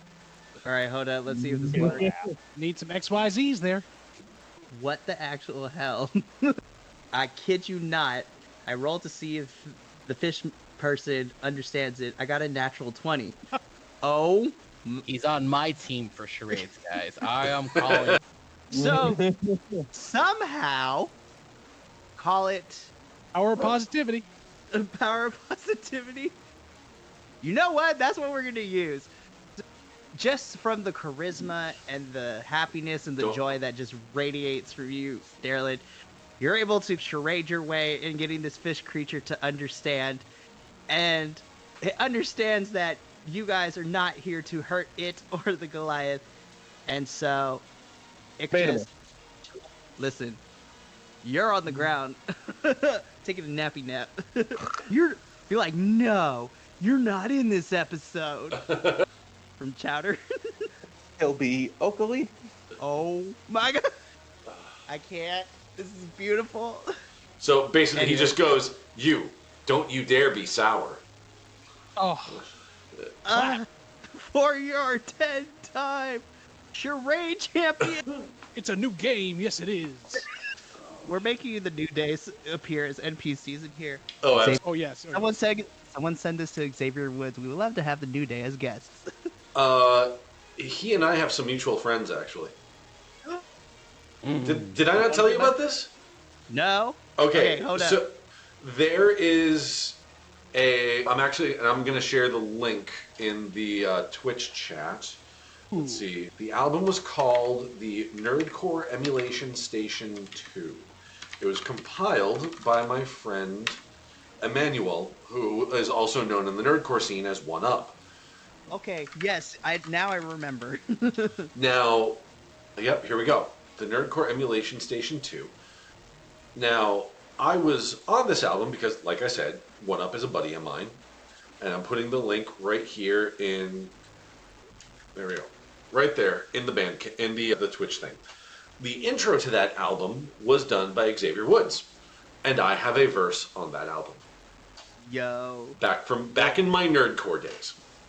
Will's about to drop the hottest album of the year. That album was dropped many years ago, and the link for it is in the Twitch. We're waiting for your return. Yeah, keep waiting. Full of logic, you say you're retired, but then you come back.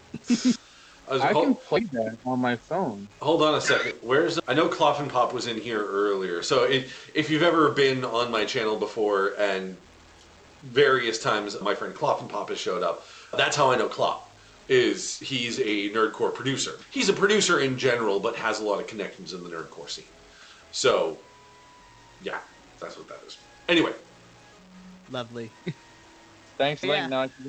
Alrighty, so whatever forces it was, Gundarlun, you were able to communicate properly, and this fish-like creature extends its little hand out to you, like to go for a handshake.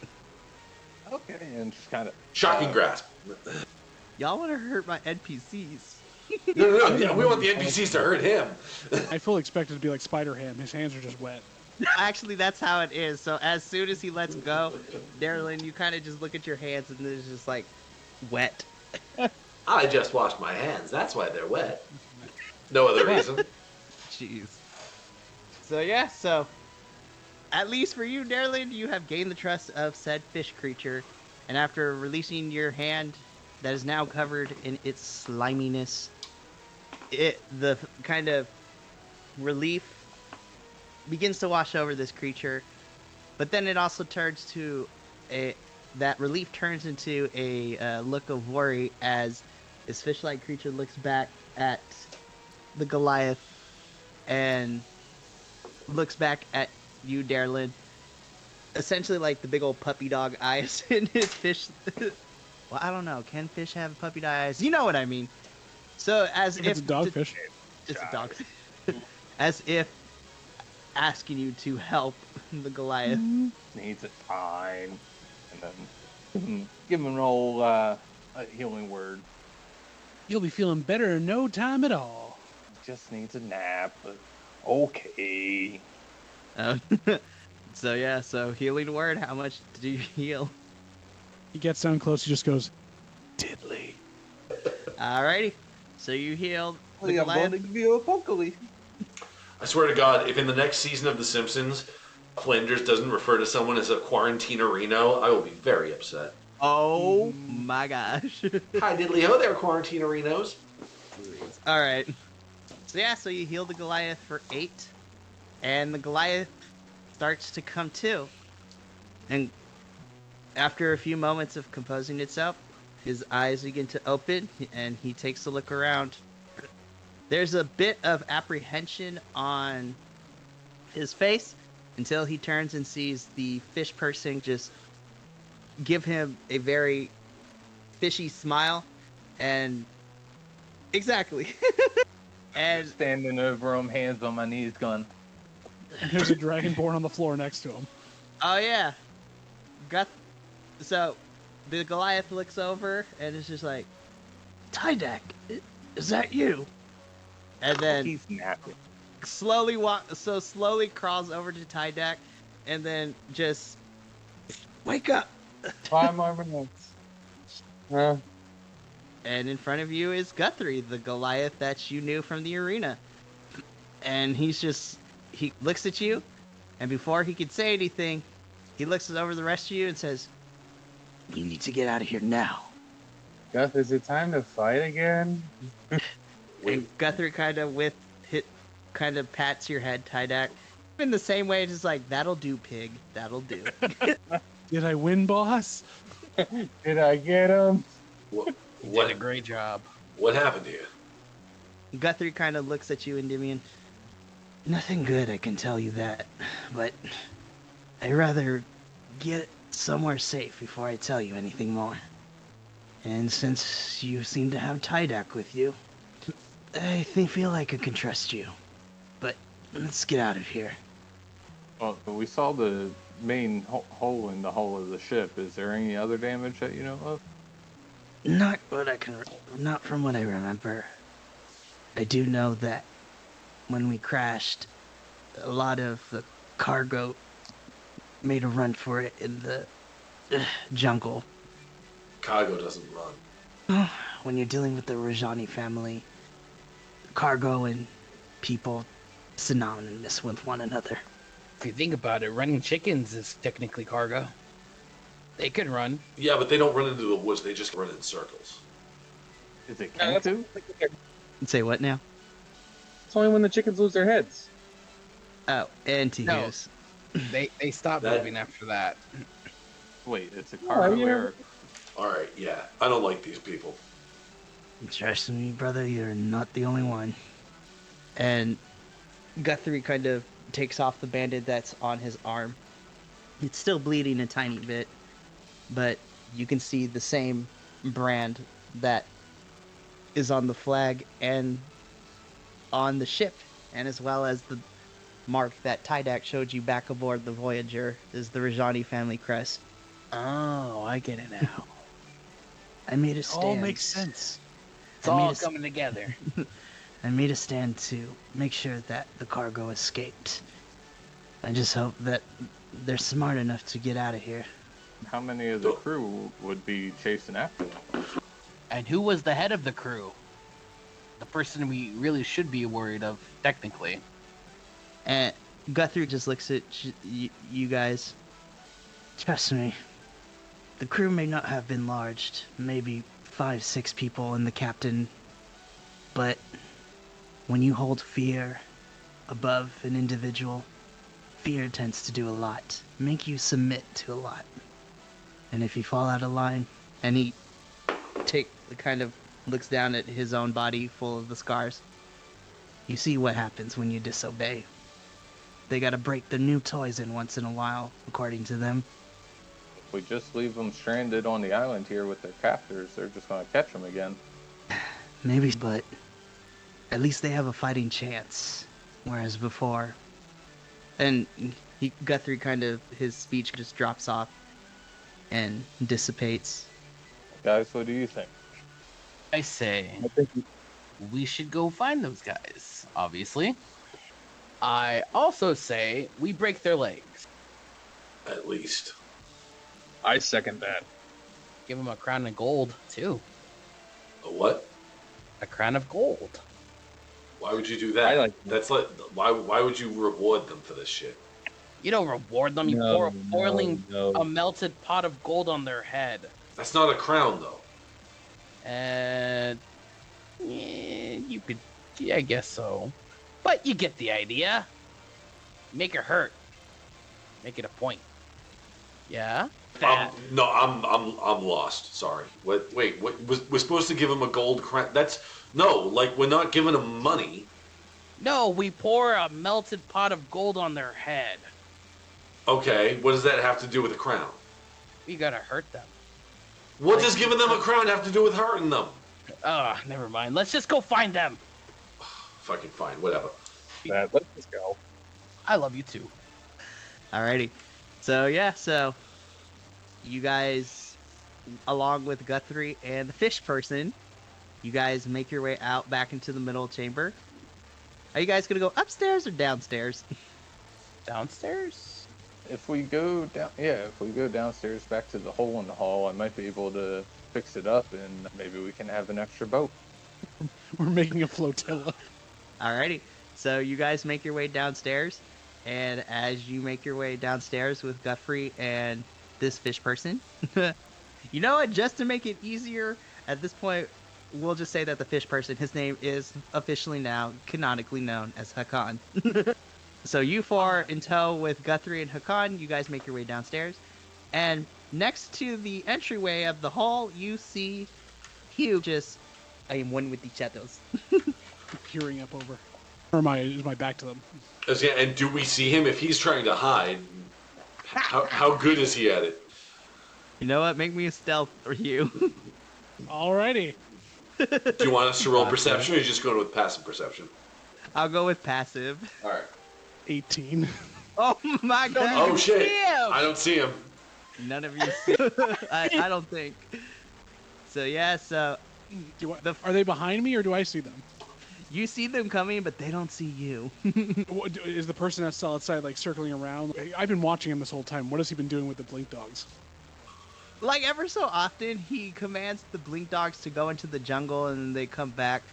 And then he walks to a different portion, does the same thing, but he's still, I'll say about 20, 25 feet away from the hole. No. Okay. The dice have commanded that he does not see you. So I pop out of the darkness in front of I see them coming around. I pop out. Hello. You startled. Be very quiet. Shut your mouths. For a hot second, I thought you were going to go, be very quiet. I am hunting rabbits.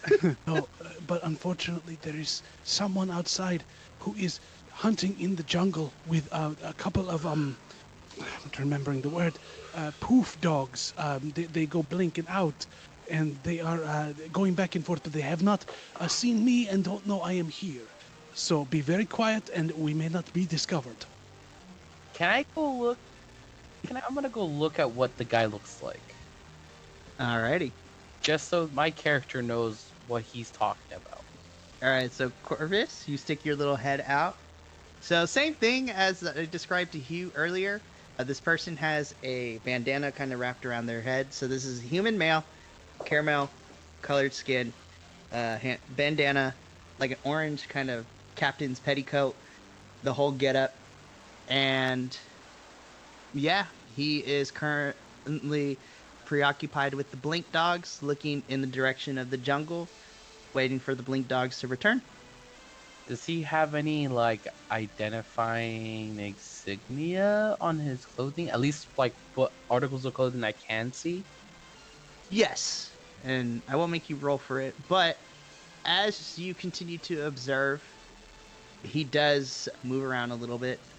You notice that on the left side of his chest, on his coat, you see a medallion. And I will just say for the sake of it, so like when it comes to naval forces and things like that, and the ranks and things like that, this individual has the equivalent rank of a captain. Okay. Okay. I'm gonna look at the rest of our party and be like, should we grab him? I'm gonna slowly start reaching for my longbow on my back as they're talking. Okay. Uh-oh. I don't think he's gonna want to go talk to him. Oh, probably not. Should I go talk to them? So, you guys are seeing Tydak kind of longbow be like, getting ready. Wait. Just a moment. Are you I trying got to harm? I know. Are you trying to harm him?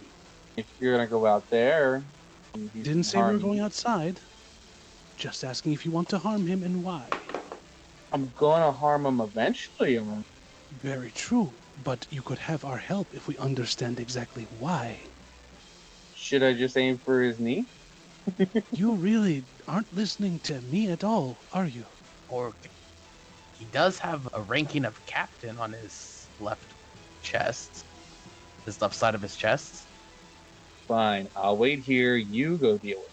Because if I go out there, I'm not gonna think right. Right, I have not mentioned of going out at all. I'm trying to understand what is going on. I've been down here watching him the whole time you guys were gone. I do not know. He's a What? He's a slaver. He keeps people. I'm one of the slaves that escaped from his master's hold. Oh, then that changes He's things. bad. And literally, I turn around and I cast Entangle on him. Okay, is there a save that I have to do? Yes, you have to make. Let me just get this up here again. You have to boy. make a strength save. Boy, okay. I'm actually grabbing stats now. Here we go. Strength save, you say, correct? Yes, and this is going to create difficult terrain 20 feet around him, but on him directly, he could be restrained. That is a 10. I'm assuming. That fails. He is restrained. Oh, would that also include his dogs if they're near him? From what it's saying on here, it says that the spell must a creature restrained by the plants. Creature in the area where you cast the spell must succeed a strength saving throw. So it's a creature. It doesn't say multiple, but I don't know. It would say something about a target. Basically, if it says a creature in the area, it means it's an area of effect spell and it affects every creature in the area. Okay, so if the dogs are there too, within 20 feet, they can Yeah. also be restrained if they fail their strength saves. Yeah. I've used Entangle a lot. Entangle is to druids what Fireball is to wizards. I And feel basically, that. my entangle is not like plants and weeds. It's literally like kelp and seaweed coming out of nowhere. Oh, and it's you're, okay. you're damp and also tangled. I rolled for the dogs, and they got 16 and 15. Both of those save. Okay. But they So- are in, They're good they are in dogs, difficult Trent. but they're in difficult terrain. Alrighty. So, yeah, you briefly described it, but give me the juicy details. What does Entangle for Hugh look like, and what does it do to our target? So Hugh just mumbles to himself for a second and grabs the top of his head, reaches down and touches his focus, and pushes out. And what happens is there's like a little shockwave from the bottom of the staff as there's a ripple through the ground, and all of these like dark and weirdly like black and like deep emerald green kelp and like those bulbous seaweeds you see at like the seaside and stuff, like they have the air bubbles in them, all pop up and surround them, like grabbing on like tentacles, going in between arms, between things, and wrapping up around the neck, and just like basically mummifying him in a seaweed wrap, which is and then 20 feet around him becomes a bog of that seaweed where you have to wade through it. You can feel it when you gather it. So people, it's so nasty. people pay good money for that. It's true. It's true. So he's essentially encased. That's lovely. and it stinks. It's low tide at the seaside. Got that smell of kelp. It is just overwhelming. It's hitting him right in the nose. But before devoting his life to Dagon, Hugh owned a spa. Why do you think I want to have a wonderful and beautiful resort here on the... My seaweed wraps were well renowned. I can see your skin is so glowing and Isn't it though? This is what I do during the day when I am not fucking people up. Alrighty. He is now the one that is trapped. Enjoy. Okay. So he's trapped. The Blink Dogs miss it, but they see that their master is wrapped up, and now they are aware of that someone's there. I have to ask this because I may need to retcon something. Did you say that it wraps around this person's mouth? Yeah, basically up to the neck and the mouth. Yeah. Okay. But he's not muffled. He's restrained, so it's not okay, like he can spit it out of his mouth, but it's not. It doesn't silence him. Okay. So, as this seaweed wraps around him and the Blink Dogs are freaking out to this, now this dude is just yelling at the top of his lungs. He's just like, explicit as fuck, what the hell is this? And at that point, he just is like, all right. And at the top of his lungs, you just hear this individual yell, Akraman! And in addition to the two Blink Dogs, two more kind of come from the works and stare in your guys' direction, and they are looking for a fight. But that is for another time, as we're going to end our session right there tonight. So when we come back, you guys are going to be in a fight with this captain, should he get free, and his 4 Blink Dogs. That's it. I'm stabbing him in the kneecaps. I figured I wanted to make it easier for all of you to kill. Oh my gosh.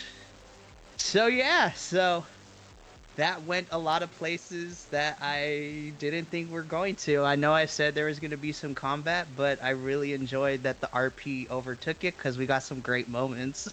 Yeah. Especially Wolf's Dream. That was really cool. That was awesome. Yeah. So, like I said, we are going to end the session right there. To everyone that is watching, thank you guys for being here.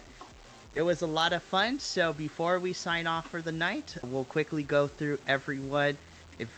Tell them who you are and what future projects you got going on. So we will start with you, Will. If you're here, then you know me, because you're on my channel. I am Radio Free Will. I am actually doing theater stuff this week. Not in-person theater. It's still Zoom stuff. But this coming weekend on Friday, Saturday, and Sunday, I am going to be playing a couple of roles in the Bruce Partington Problem, a Sherlock Holmes adventure as an audio drama over Zoom. I will share the link on TikTok or maybe on here before the next time I stream. And I'm trying to think, what else am I streaming? I'm not sure I have any plans to stream anything else this week because everything else is private. It's my private D&D game. It's the skirmish session for Exalted. This is going to be a low stream week for me, except for being in that play. So, don't get me wrong. I'm still busy as fuck. It's forward facing. Yeah, it's more behind the scenes stuff than anything else. Oh, also, starting June 8th, August 8th, wow. Time is real. Starting August 8th, a lot of these shows are going to be moving over to Vampiric Touch Entertainment, including the relaunched Longshot Firing Range, where we are going to be returning to the world of iHunt, a world that has a monster problem, and it's up to your job to hunt them with the help of an app where you get these jobs, a la Uber or Grubhub. For monsters. For hunting monsters. It is the Uber and Grubhub of hunting monsters. Jeez. Because the real monster is capitalism. Alrighty. Oh man, I can't wait. I'm excited. Alrighty. Jace, what do you got going on? Reintroduce yourself. If you got anything to plug, go for it. There's really not much I have going on. Like I'm JC Vanguard from TikTok, but there's really not much I've been going on. I haven't posted in over a month now. I haven't really had much time to do stuff because I've been working nonstop. I work 7 days a week now, almost 12 hours a day. I don't have time for it. Yikes. But for those of you watching, go follow this man if you haven't. He makes some great stuff.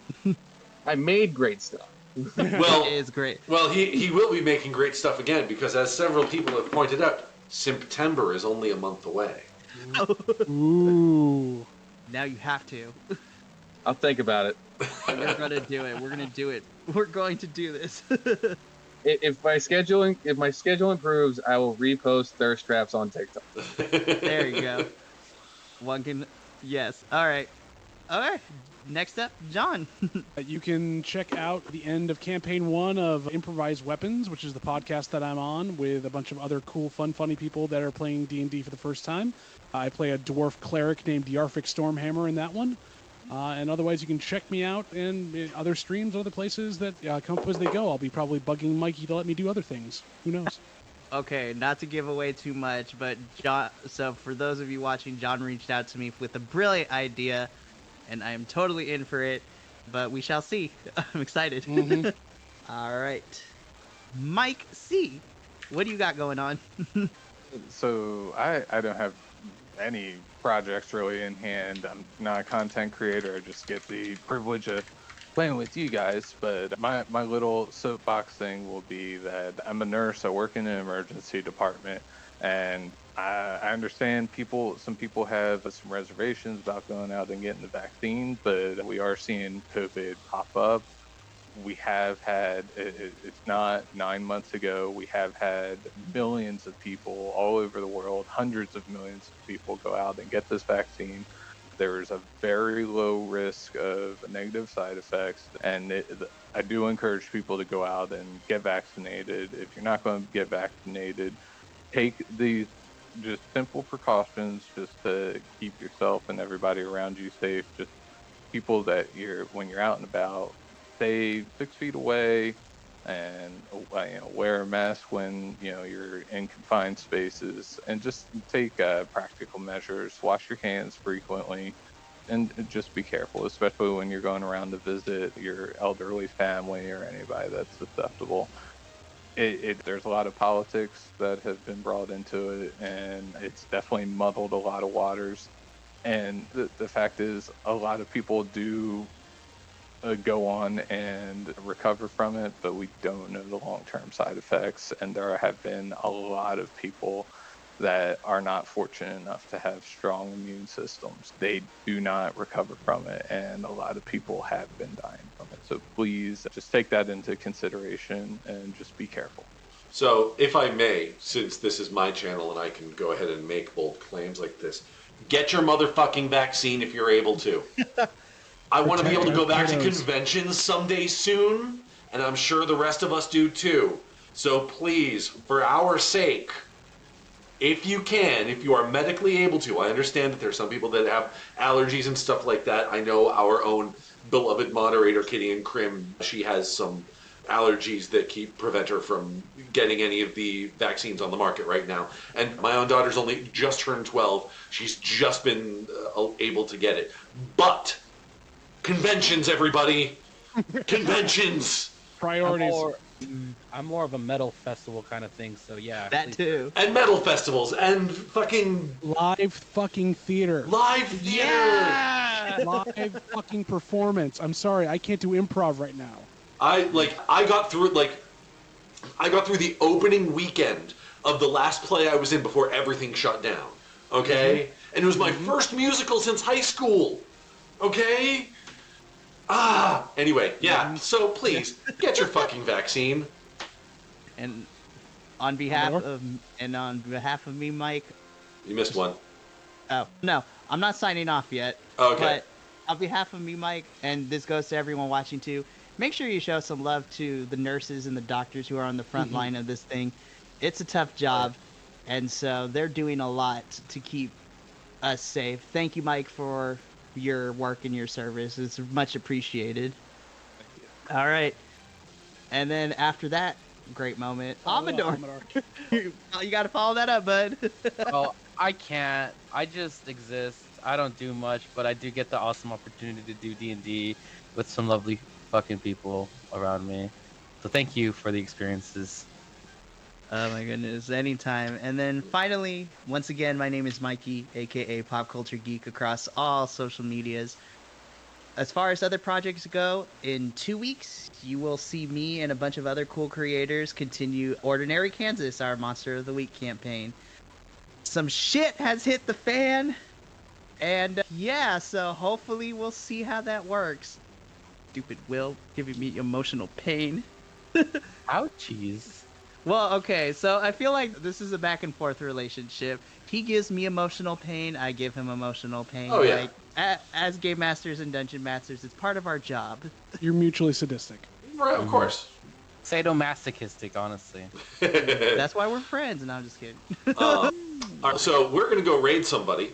I'm looking at who's online right now, and it looks like the Tavern of Tales is playing D&D right now themselves. Let's send it on over to them. Anything else you want to add, Mikey? Yeah, you're the DM. The only other thing I have to add is, for those of you who are watching, stay tuned. Our next session will be towards the end of August 29th. We're having a discussion behind the scenes to see if we can do that more. I'm happy with what we have so far, but yeah, stay tuned because our party is about to get into a fight, so this should be fun. But other than that, make sure you guys on Internet Land take care of yourselves and take care of each other. For Call of the Deep crew, this is Mikey signing off for the night. All right, let's go raid Tavern of Tales. Raid. 2, 1. Raid now! The rest of that song. Yep. And then another song Lovely. starts. And also Yep. using Tell Itself This is the other part of D&D. We're Oh just, my goodness. to do the same thing. yo. That artwork is freaking As awesome. you're spinning, as you're dancing Yeah, it in the does. air. They also have this little like plug-in where you can see their You health. can see Ranagar sitting in the corner. What is Ranagar doing? That's cool. It's dope. I like Oh artwork. my gosh, I'm so happy with how it turned out.